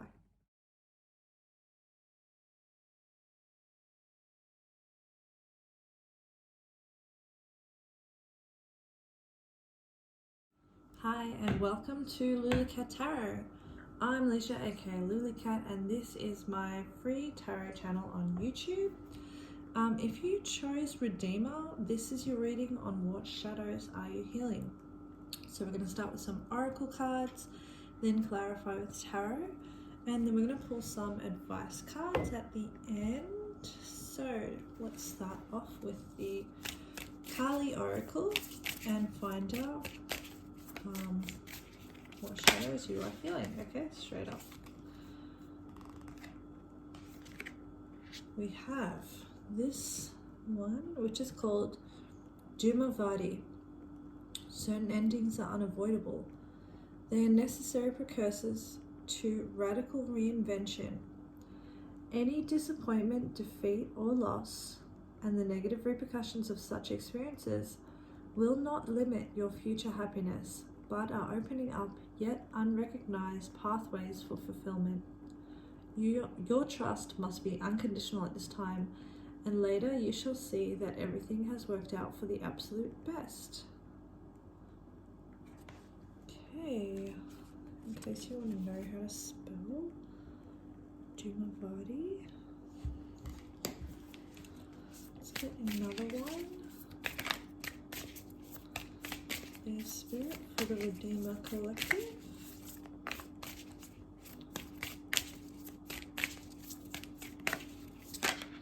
Okay, we have this beautiful one, Kamala Devi.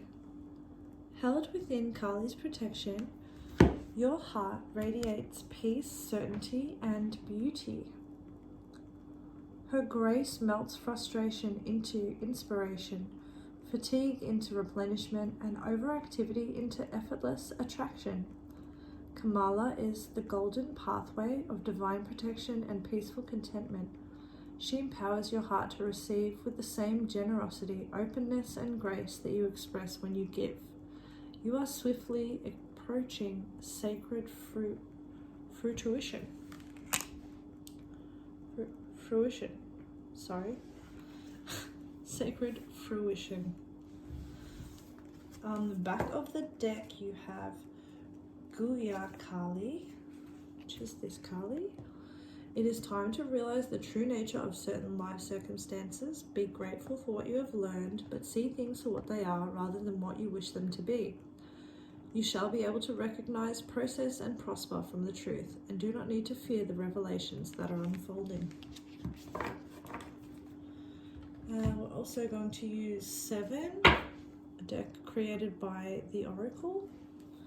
You can find the Oracle on YouTube, where she does live readings at least once a week, and also on Instagram and Twitter. So your first card from 7 is Time is Only Energy. You can manipulate it to work in your favor. One more, please, Spirit. Wow, oh, this is nice. This is the kind of love that endures. 7 is a deck that will rip out your soul. So when you get a nice card like that, you are floored, let me tell you. So the back of the deck is, what is success to you?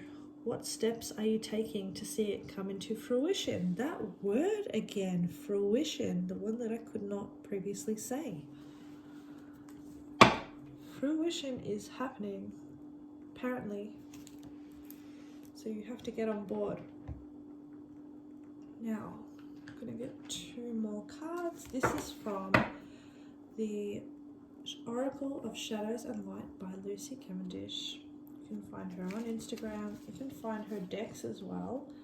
I got this one on Amazon, I believe.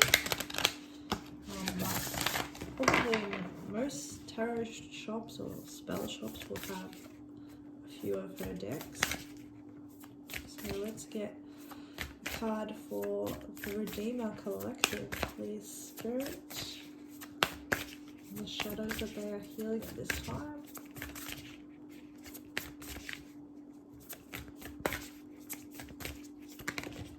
Go. We have Marie Masquerade, glamour, intrigue, and drama. She's pretty. Number 14 reduces down to 5, and I associate this card with like a 5 of Wands kind of feeling of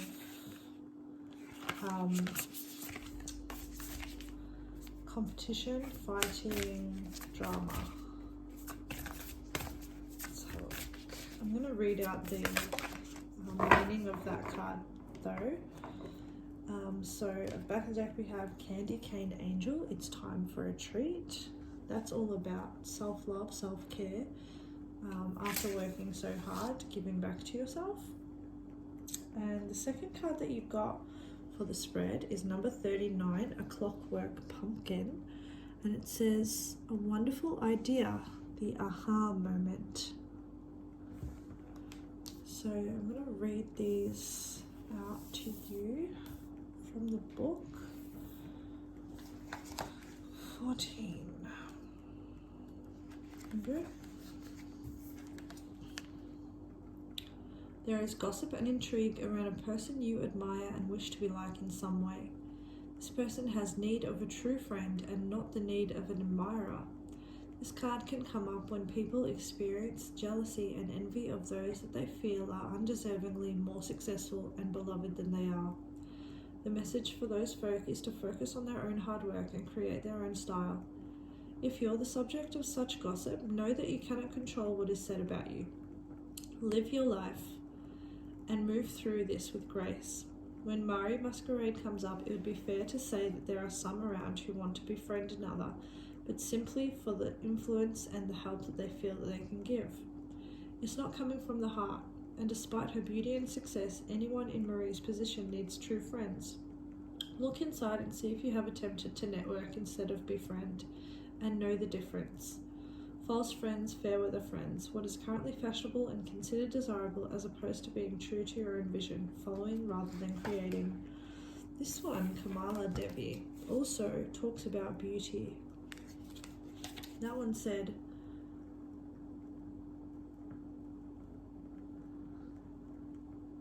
held within Kali's protection, your heart radiates peace, certainty, and beauty. So, maybe you're quite an attractive person at the moment. Maybe you are glowing. Maybe you've had a recent glow up. And people around you are kind of not giving you the reaction that you wanted, or they're being a bit fake. So let's have a look. Card 39, the clockwork pumpkin. So one of those aha moments is about to happen when you are paid a visit by a pure spirit of inspiration who is delivering an incredible gift. You'll be given an idea and vision and epiphany. Its source is the divine realm of heavenly ideas, and its time is now, and you are the being chosen to bring it to life. It will work beautifully as long as you put the steps in place one after the other, almost like clockwork. Despite the mechanical imagery, this is no mechanical idea, although it will no doubt be very inventive, and it could concern a brilliant solution to a mechanical problem. It is sparkling pure genius. Never forget that Thomas Edison dreamed the light bulb. So please don't doubt your intuitive self when it comes to being the delivery system for this wonderful innovation that you are in charge of.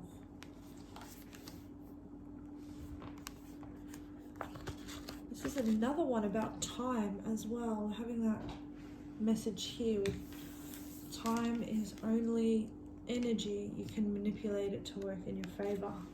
And clockwork pumpkin is about putting that time and energy into something.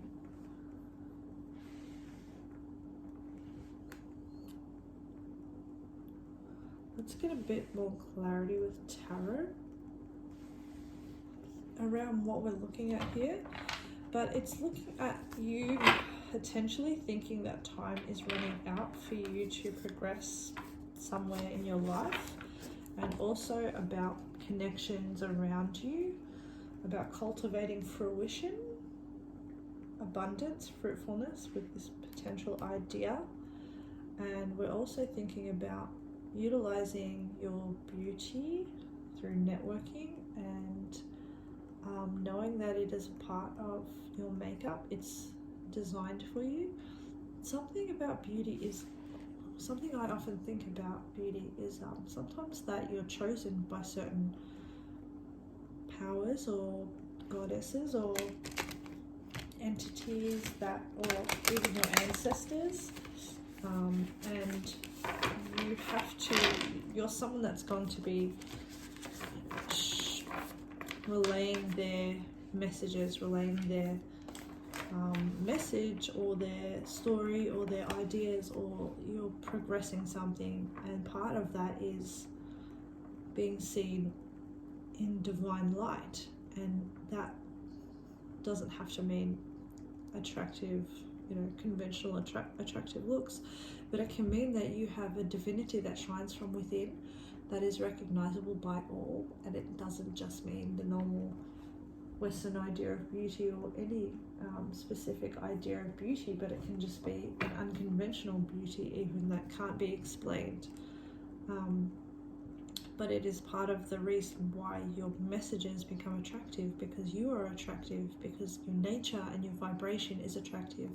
And it's all part of being a messenger or an innovator or a creative, or someone who is showing off their work, their pieces, their life, their creativity, and someone who is divinely inspired to do so. So we have endings here as well, Jimavati. Certain endings unavoidable, necessary for radical reinvention. Let's have a look at, let's clarify what does that mean? Please clarify. For the Redeemer Collective. Oh my God, you chose Christ the Redeemer. That makes so much sense about that divine message. Spirit said this card. Seven of Cups. Seven of Cups is confusion, and it can be illusions, and it can be not knowing which way to go, or not knowing how to choose the right choice, or having many choices in front of you, and some of them are false choices. And it's based on, you know, it's that whole, I mean, I don't know what it's based on, but what I'm reminded of right now is Indiana Jones and the one that had the Holy Grail. Is it Indiana Jones or Holy Grail? I don't know if that's what it was called, that movie, or is it something else?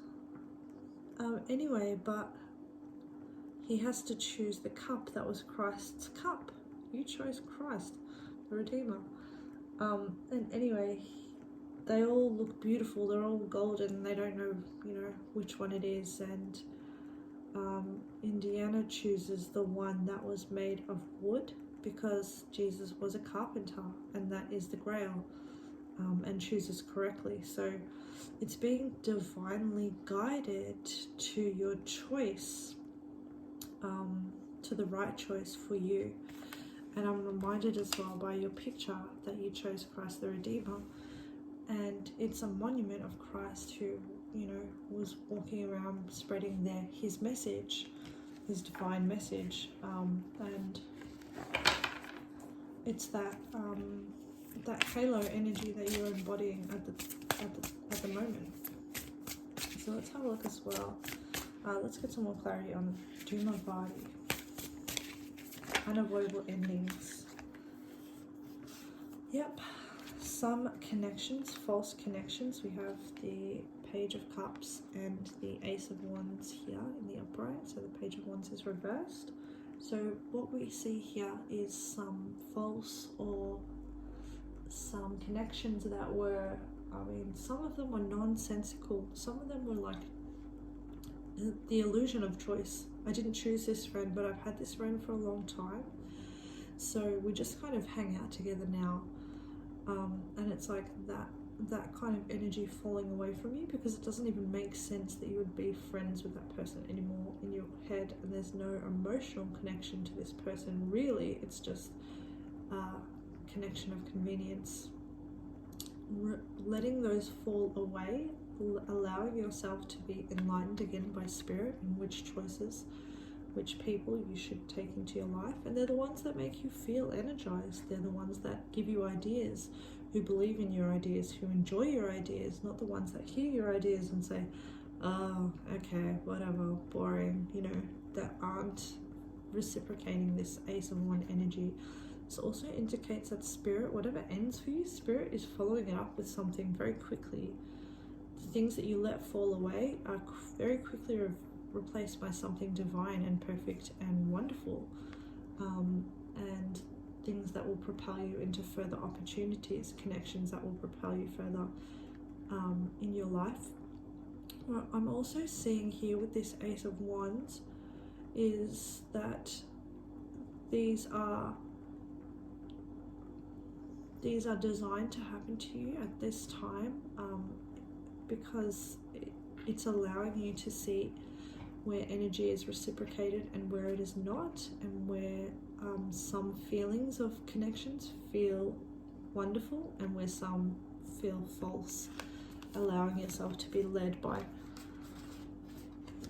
that spiritual feeling that you get when you are interacting with these people.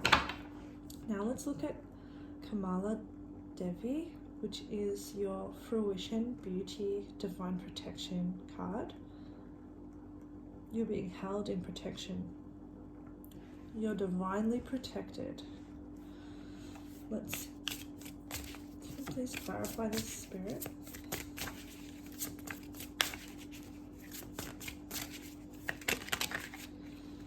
Okay.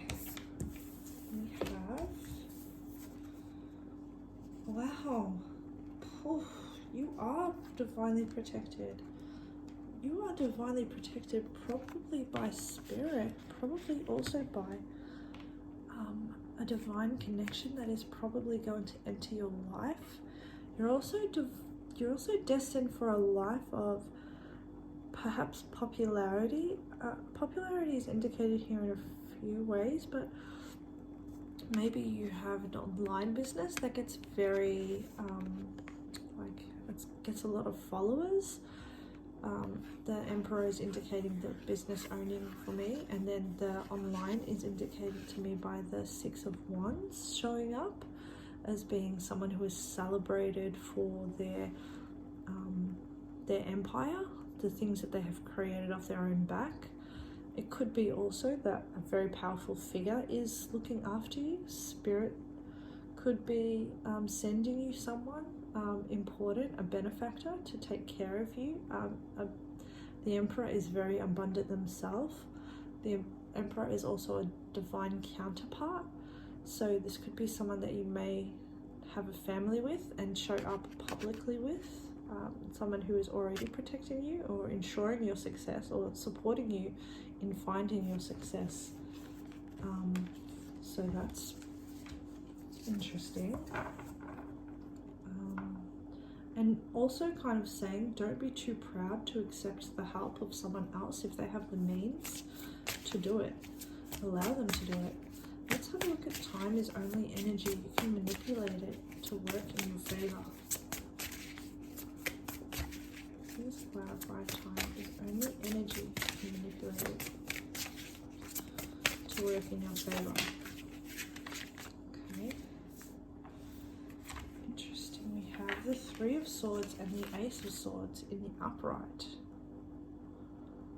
You may have been feeling like time was running out for you and that you'll never have another opportunity to find the right connections, because you've had a lot of connections that have betrayed you or that have chosen other people over you. But Spirit says your time is definitely not running out, and something quickly might be coming into play. A quick victory, a quick connection that's based on words or a message or something coming out of nowhere. It just seems like a real raw opportunity to have a conversation with someone that maybe just someone that you know through someone else, or through someone else that may have hurt you, or it may be, let's have a look at the back of the deck. Where else can this energy come from, Spirit? Nine of Swords reverse, somewhere where you are, where you're not expecting it. You're released from worries, and it's like an outside of work kind of situation where you're just vibing and doing whatever you want, hanging out. You might meet someone interesting that suddenly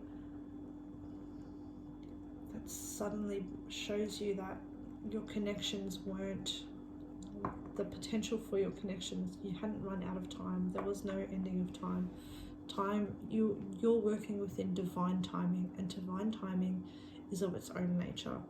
It's akin to the thought of when you're at work and it's the last half hour of the day and it feels like it takes 3 hours. But when you're sitting next to a person who you enjoy talking to, 1 hour feels like 3 minutes. In that way, that's how divine timing kind of works. It's not real. Time isn't actually real. It's something that we use to make things in a chronological order, but some minutes and seconds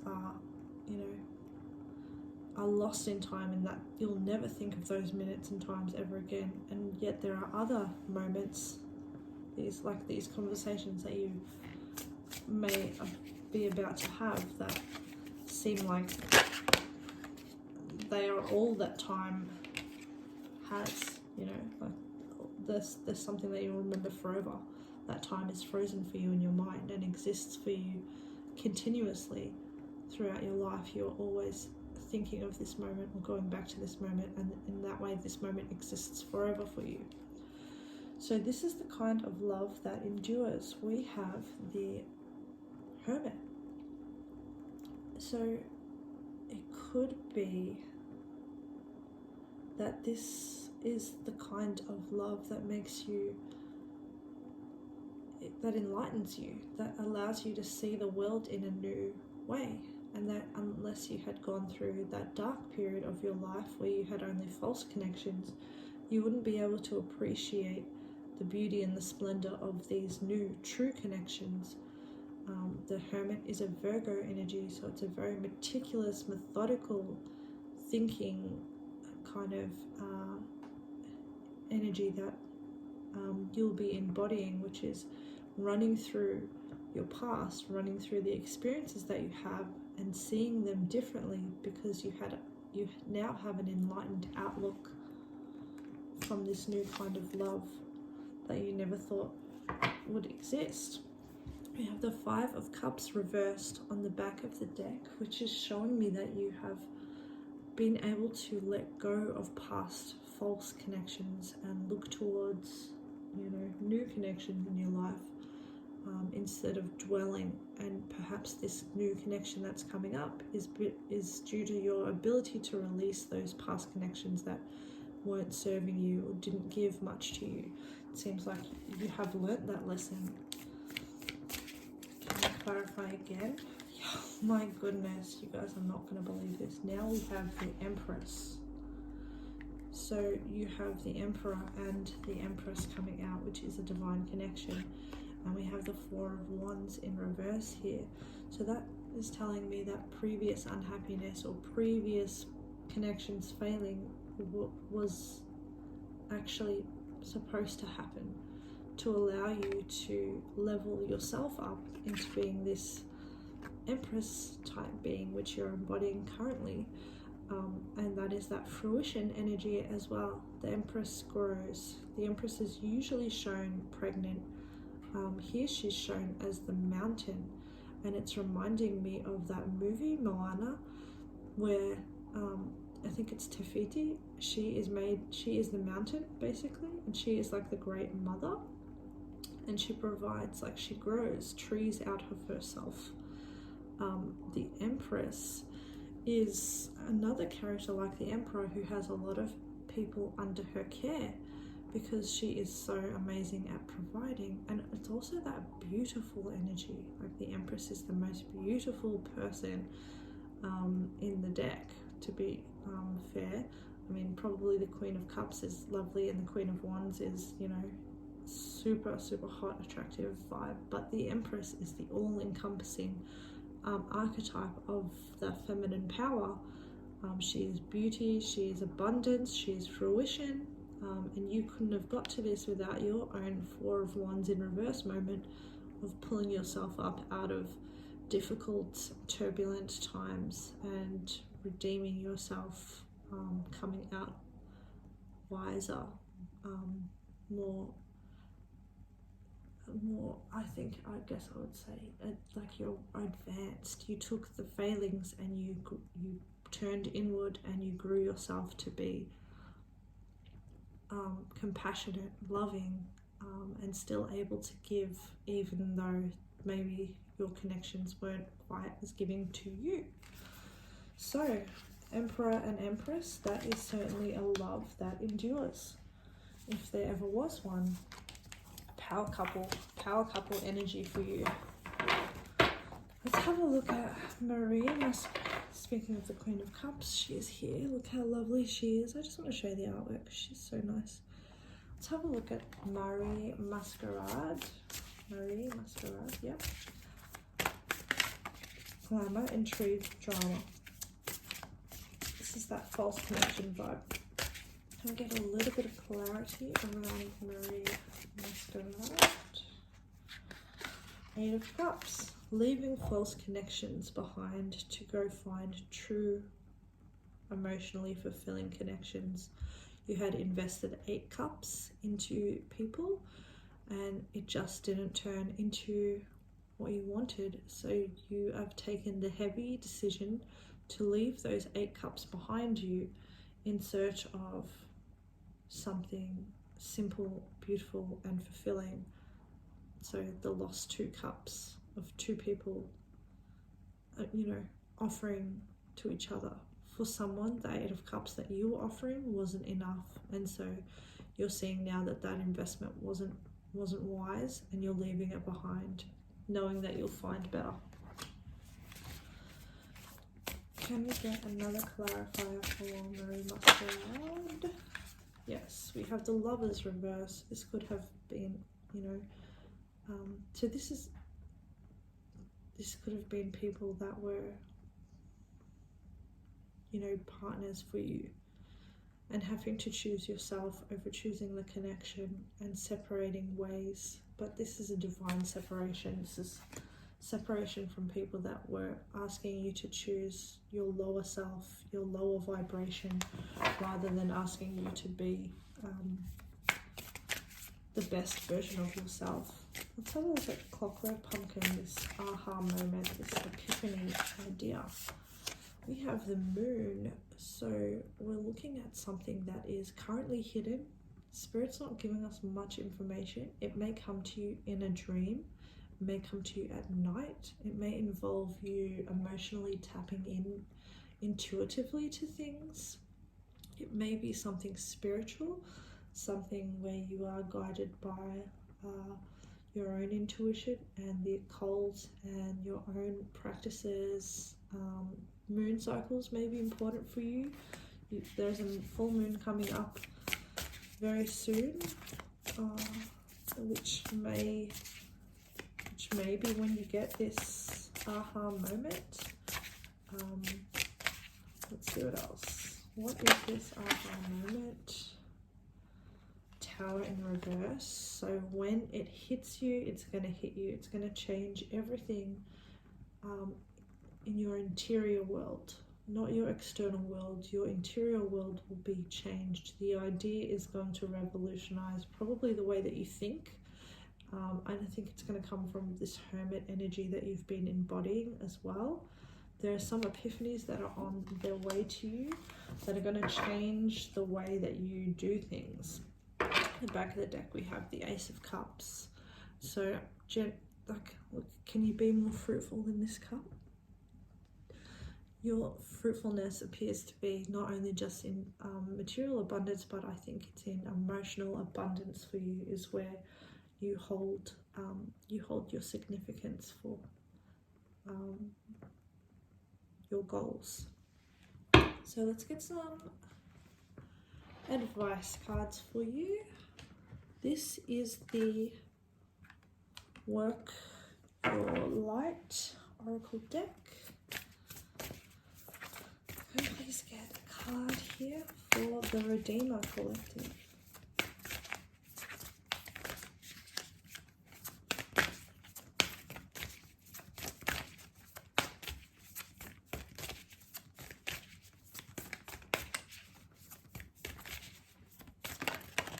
Okay. We have transformation. Things are changing at a cellular level. Deep healing. So you, on this hermit journey that you are going on, or have been on, you are actually upgrading yourself, and you're upgrading yourself from the inside out. So once your inside has had that aha moment, this beautiful transformation of your thought processes, your body and your cells then follow suit, and you might find yourself looking different, speaking different, talking differently, because your cells have energetically lined up with your inner vibration, and you just appear more. I mean, look at the halo that she has. It's kind of like how they depict Jesus. You know, you just appear differently, calm, you appear smooth, like just your energy is calming to people. And your next advice card is Keepers of the Earth. You are not alone. Ancient ancestors stand beside you. So even in all those situations where you feel completely, you know, abandoned, and that you can't trust the people around you, know that your angels and your guides and your spirit team and your ancestors that are working for your highest good are standing behind you, leading you towards these things. And they only do so because they know that you are going to be incredibly, incredibly successful, and that these are things that will level you up in your journey and align you with the people that are meant for your soul. Back of the deck, we have share your voice, come out of the cave, persecution, expression, which has come out for pretty much every pile. So speaking your truth and being authentic is very important at this time. Let's get 2 more cards. This is the moonology deck by Yasmine, Boland. Get some advice, please, Spirit, for the Redeemer Collective. Okay, we have the answers that you need are coming. Full moon in Gemini. So it's that aha moment, those epiphanies that have been promised to you. They are going to clear up a lot of things, and let yourself open up to whatever they could be. Even whatever crosses your mind, explore that idea. See if it sits true or rings true for you. Let's see what else. One more advice card, please.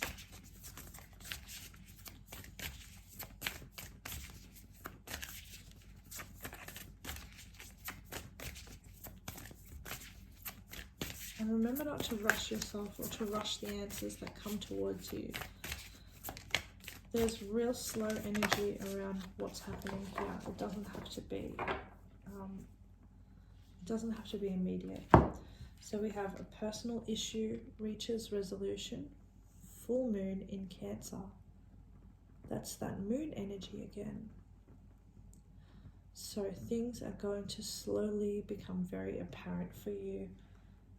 And this may have to do with family, ancestral lines. You may find out secrets around your family, secrets that family members were doing the same kinds of things that you have been doing. There's a real link to ancestors with you as well. Remember when you're calling upon your ancestors to call upon the ancestors who are working for your highest good, in raising your vibration and the vibration of others. Back of the deck energy, we have you and your loved ones are safe. New moon in Cancer, and more of that moon energy. So you may be some kind of high priestess or priestess of the moon or priest of the moon. But anyway, this is your reading on what shadows you are healing. Thank you so much, Redeemer Collective, for coming to this reading. I really hope you enjoyed it, and I hope it gave you some clarity, and I hope you have a great day or night, whatever time it is for you. Okay, bye.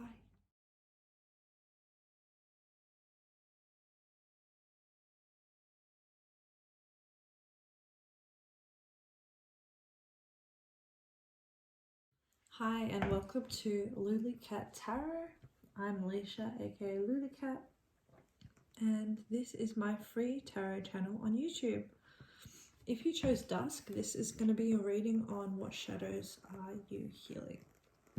We're going to start with oracle cards, and then we're going to clarify with tarot as per usual, and we're then going to pull some advice cards for you. So we're starting off with the Kali Oracle. So let's get some cards for you on what shadows are you healing. Okay, we have Dharma of Kali. And it says, your most abundant successes manifest when you are aligned with your integrity.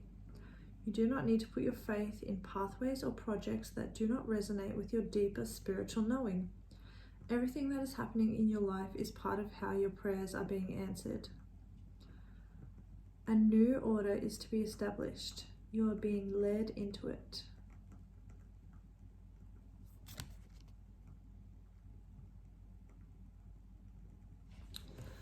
Okay.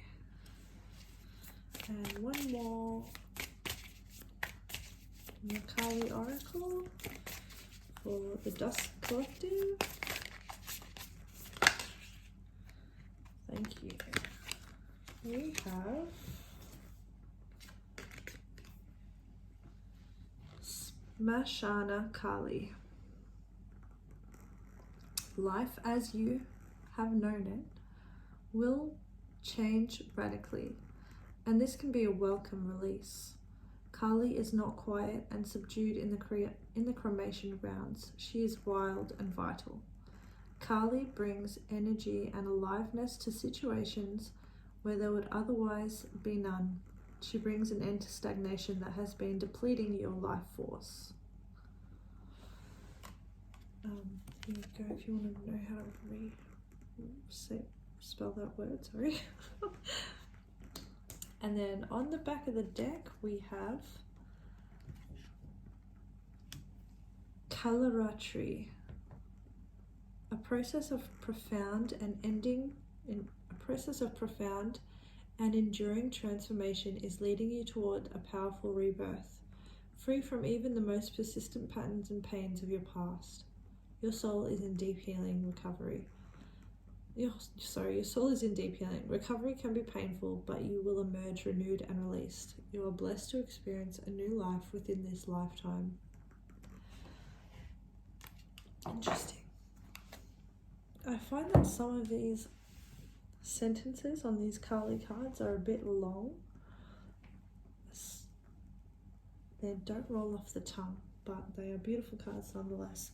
Let's have a look at the Oracle, which is 7 by B Oracle on YouTube, Instagram, and Twitter.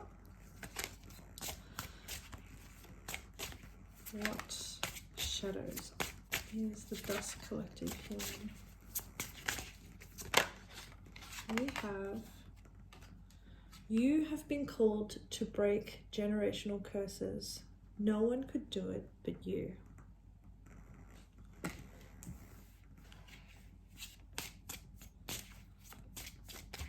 One more, please.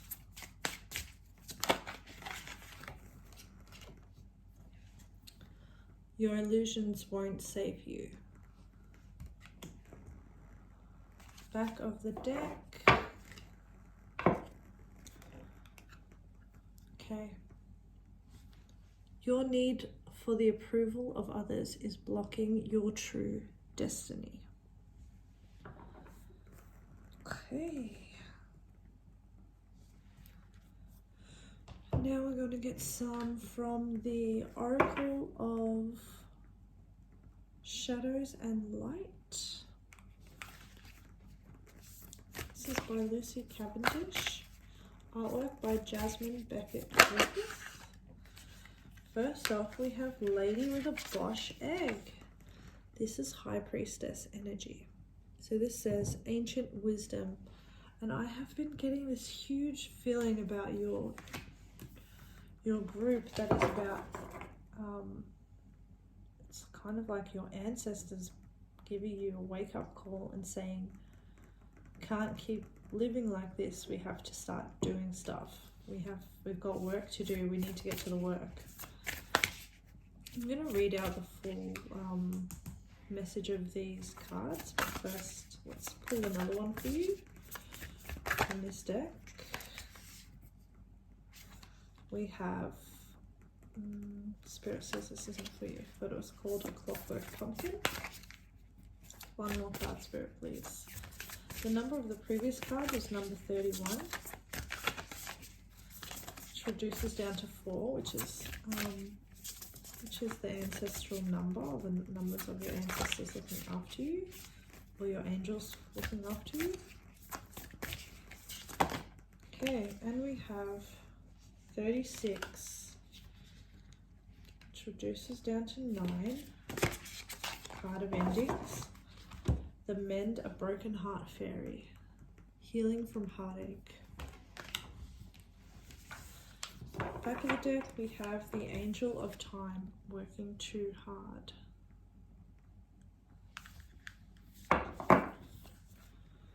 Okay, so let's read Lady with a Bosch Egg, 31.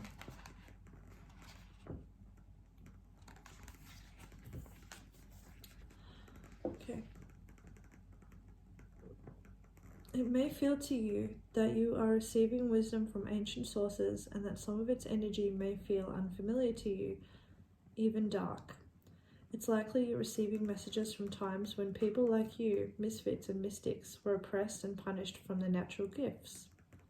Explore at this time something to do with the Renaissance or medieval times and understand that the knowledge was brought through you, a very fortunate being living in very fortunate times. Keep it safe, learn all that you can.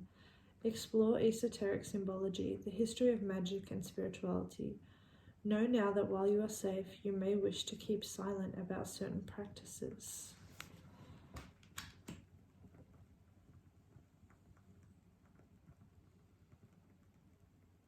Okay.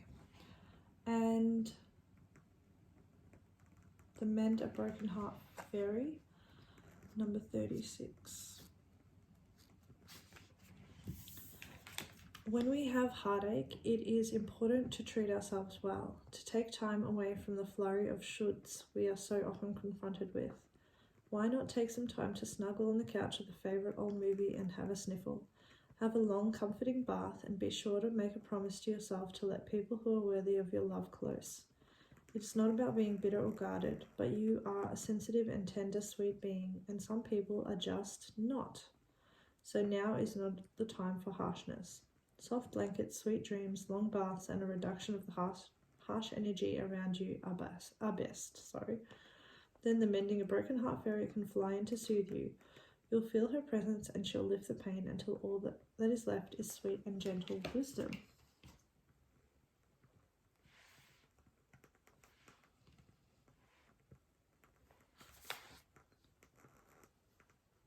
So it feels like you have been in a pained energy for quite some time, where you have allowed yourself to believe in certain illusions, and your spirit and your ancestors and your spirit guides are coming through to kind of wake you up out of this energy and let you know that there's work to be done. But let's clarify a little bit more with tarot. So can you please clarify the Dharma of Kali? So abundant success is magnifying when you're aligned with your integrity. Pathways that don't resonate are dropping away. And this is about spiritual knowledge as well. A new order being established. So your ancestors are giving you divine knowledge that they want you to use in ushering a new kind of way for people. Because the way that it is at the moment isn't working, isn't empowering. Okay, so clarify please the Dharma of Kali. Ace of Pentacles reversed. A broken contract, Spirit said. And we have the Knight of Swords reversed, so it's like this broken contract actually gave you a lot of relief, or this loss from your life actually brought a lot of your worries to a close, and it's not something that people would have expected. We've got the King of Pentacles on the back of the deck, so it's like you're providing for yourself. You're removing yourself from a partnership where you may have provided for someone else and instead you found that you couldn't rely on them. The Five of Wands reversed here, so it's like a lot of wasted energy was being put into a project that ended up just being a loss, and you're not happy about that loss of energy. In fact, you found a better way to do something that makes things a bit easier. And you'd like to bring other people into alignment with that energy. On the back of the deck, we have the Knight of Pentacles reversed, which is more of that, I put in a lot of effort and my efforts didn't get me to where I needed to go. Let's clarify now Smashana Kali. Smashana Kali. So life changing radically and being welcome release. I was just saying that it changed, so your life or something was a loss, but it's actually a relief to you. You really enjoyed, or not enjoyed, but it provided you with the necessary release of tension that was required for you. We have Judgment in reverse. So I would say that this is something that you had not realized when you had entered into it. You hadn't realized that there were signs or things that would tell you that this wasn't the right idea for you at the time. And in fact, you were kind of basing your decision on the judgments of other people or the judgments of society, perhaps.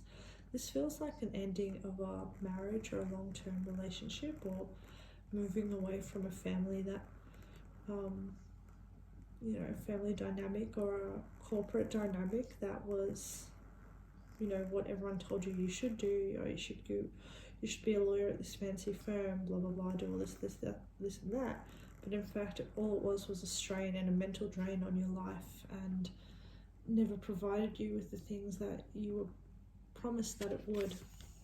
And so now we have you finding other pathways, looking for other options and other avenues to move towards. And in fact, you never thought you would have to be in a situation where you had to decide a new path. So for you, this is a whole new energy. It's exciting as well. It's quite exciting for you to be able to redo your life over a little bit. And it's also something that you would never have expected yourself to be at this kind of crossroads at this time. And we have the Nine of Pentacles reversed. So this is also coming with feelings of value and worth. Do I have worthiness because I have to take this new step? Am I now lesser? Am I less aspirational? Do people look at me differently? Do people find value in me? You're working through these issues of value and where your value comes from. Does your value come from the materials that you own, the production the mass things that you produce, or the capital that you create for yourself? Or does your value come from something else? Is your value already intrinsically within you and doesn't actually need to be displayed, or doesn't need to be proven? You're working through issues of valuing yourself and how your value is derived in your shared community even. Let's have a look at, you have been called to break generational curses. No one could do it but you. Please clarify this, Spirit. What generational curses is the Dusk Collective clearing? We have the Knight of Pentacles again. And this is that feeling of I did all this work and it wasn't the right work, or the work didn't pay off as much as I wanted it to pay off. It's also just reminding me of that value, of that feeling of the Nine of Pentacles reverse. Like, my value comes from what I can produce. And how much that is such a capitalist idea, that we are solely worth what we can produce for our overlord, so to speak, and or our hierarchy, our family structure. If I'm the housewife, am I doing a good job of cleaning the house? And your ancestors are saying, this isn't your path, that's not your thing. You're not a house cleaner, you're not a maid, you're not a mindless worker, you're something else. And it's not got to do with your material value or anything material whatsoever. Okay, can you please clarify clearing generational karma? Eight of Cups reversed. So this is an ongoing process, and it's not easy. It's it's heavily entrenched in not only your emotions, but the emotions of people around you. This feeling of what you should be doing, how you should be doing it, when you should be doing it, and how you're going to be emotionally fulfilled by doing it. And the reality of it is that you are not emotionally fulfilled by it at all. But it doesn't seem to be that there is a way around this emotional setup. So this loop, this emotional loop that you find yourself in. So it may be that, you know, you went into a relationship, you left a relationship because you found that you were the one that was doing all the emotional labor, for example, and you start dating someone else and the same expectations are on you for this new relationship. So it seems like even though you left your problem is still here, and it's not a problem of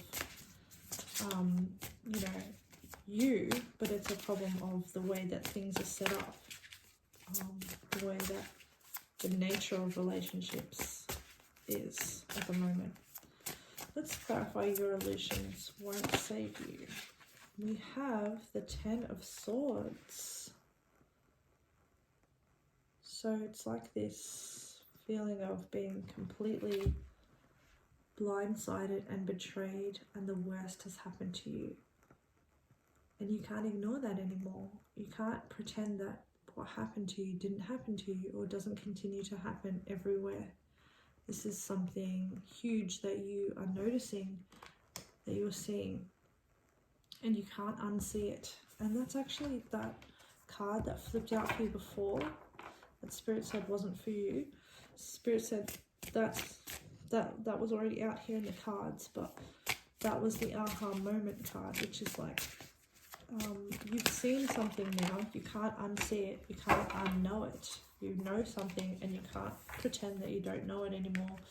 The structure has been destroyed. You need to start again. You need to find a new way.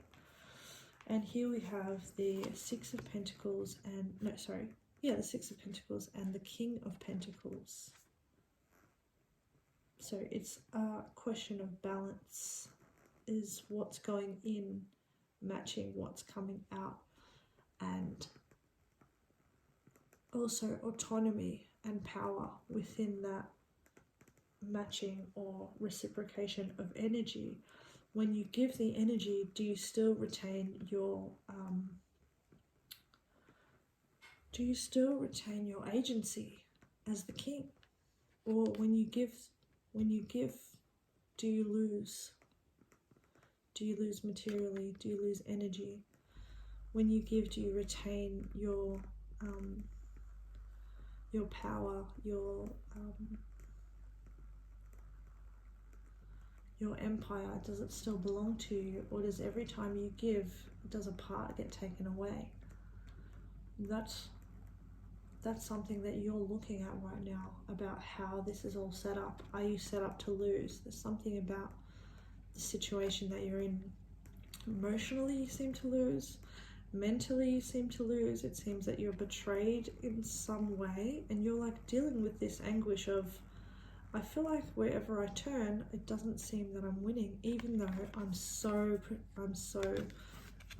valuable. I'm such a valuable person. I produce value and I give value back, and I'm not afraid to contribute my piece.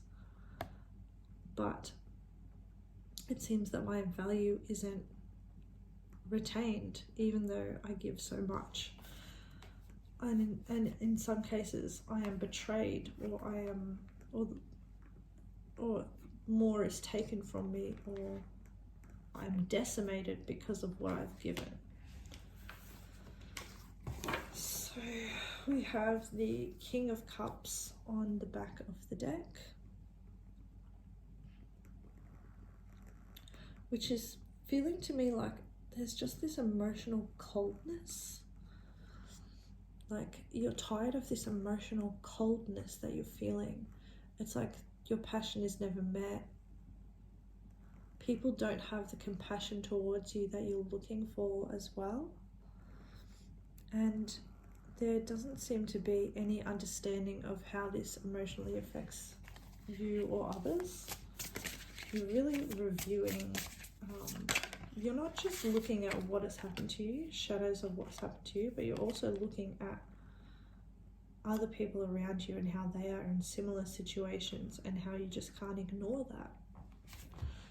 So we have Lady with a Bosch egg, and we have the Ace of Swords. So I'm seeing dreams coming to you. I'm seeing like conversations with older people in your family, or I'm seeing like books coming across your lap, or finding information on the internet of past ways of being, or past ways that things have been done that resonate more with you or are more in alignment with you. Wisdom of people that have created their own happiness, or have lived happily doing things in a way that's not currently traditional, or was previously traditional, was previously thought of the way to be, and it was somehow down the lines diluted generation after generation. We have the Four of Wands here, and we have Reclamation in reverse.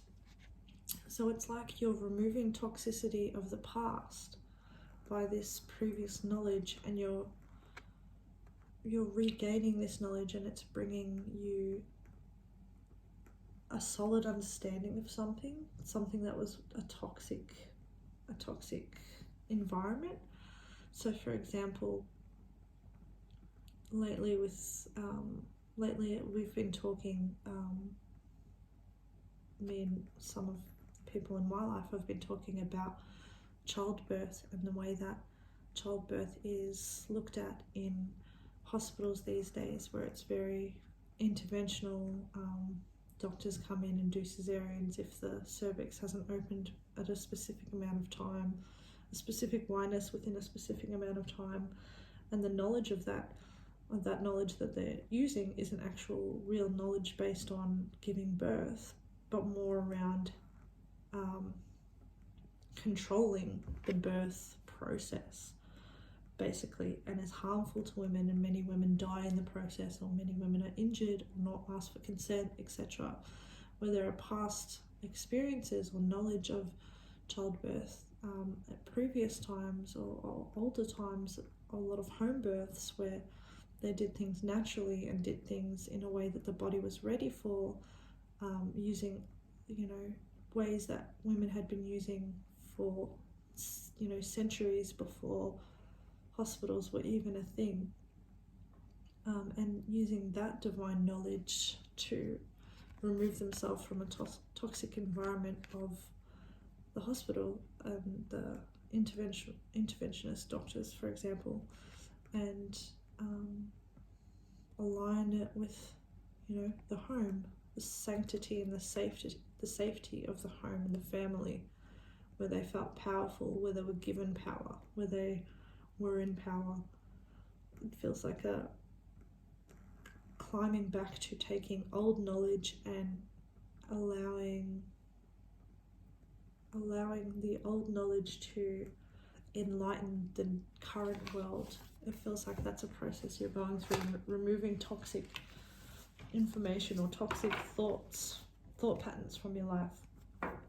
Okay, now let's look at the Mend a Broken Heart Fairy, healing from heartache. Okay, so I'm seeing already there is a partner that you have separated from, or there's a great distance between you and this partner, if they are a partner, or if they are like a workplace, or someone who is very controlling and manipulative over your life, someone who made you feel quite hopeless and like what you wanted was not attainable, and that person is wrong. I mean, well, yeah, they are wrong. That person is wrong, and they shouldn't have tried to take over your life or be so possessive or be so manipulative and controlling. But the thing is that your hopes aren't as far away from you as you think. It's just that you need to give yourself a little bit more self-love, self-care, be a little bit kinder to yourself. You couldn't have known what you now know. And you invested a lot in this relationship. You put a lot of yourself into it. So it's not from your own failing that this has ended. It's from the person themselves not being a reputable character. They're someone who seizes power and holds onto it. They're not someone that shares power. We have the Chariot here, and then we have Justice in the reverse. So this situation, while it was unjust and while it was unfair, it has propelled you further forward in your life, and it has allowed you to align with pathways that were previously maybe unseen to you, and in fact are much better suited to you. You get a lot more out of them. You get a lot more victory, you'll get a lot more autonomy, and you're breaking away from this feeling of injustice, this feeling of someone taking unfairly. There's just this unfair imbalance in this energy here. You give, you don't get. You give and it takes from you, it takes from your power, and you're moving away from that quickly and towards something that is much more successful for you. On the back of the deck we have Six of Cups, which is a card about soul connections and connections that make you happy, connections that make you feel youthful and blissful and remind you of innocence and love, and like the first feelings of love that you may have had, the first interactions that gave you a real innocent understanding of how connections could be. And that's something that's going to be starting to come back into your life. So let's get some advice for you. The Dusk Collective. Can we please get some advice for the Dusk Collective?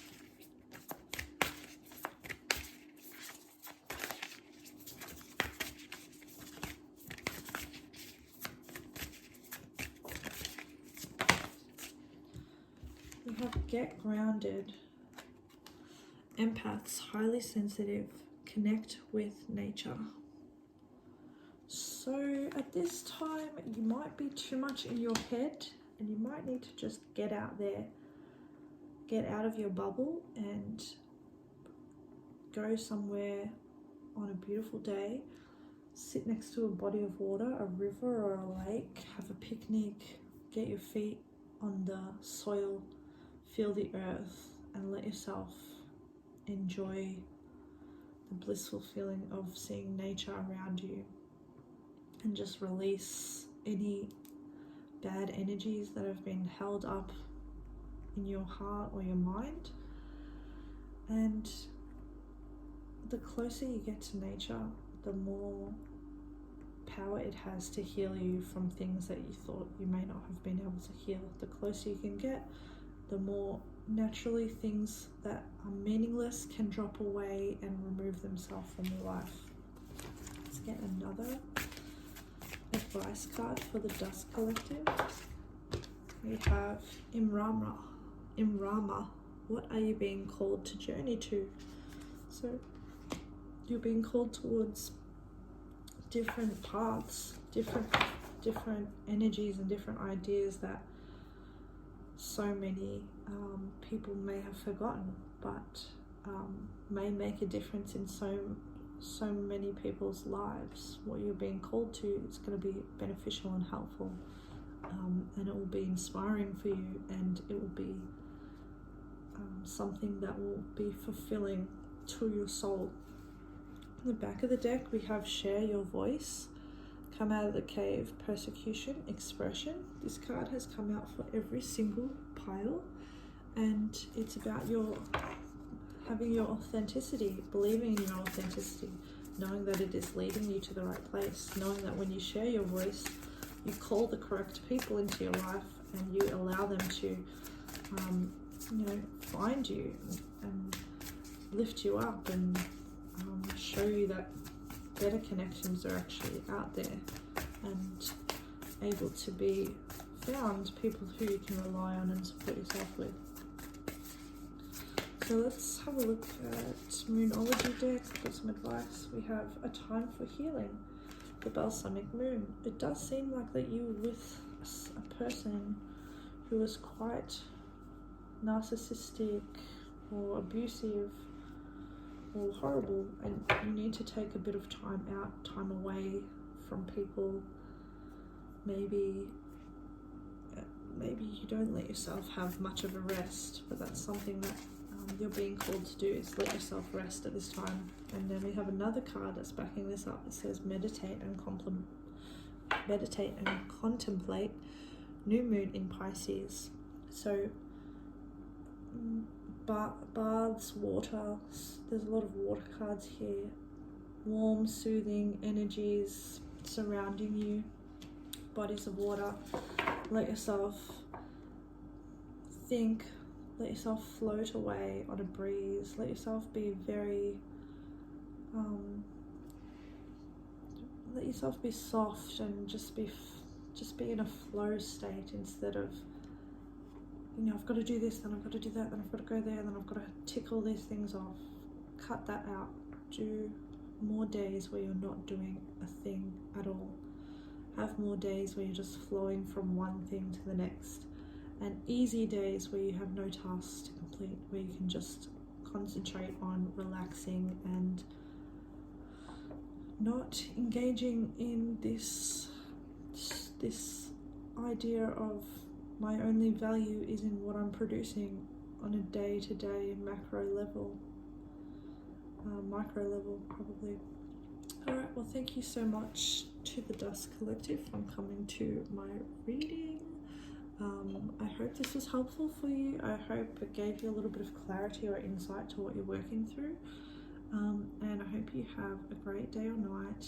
And thank you so much for coming to my reading. Bye.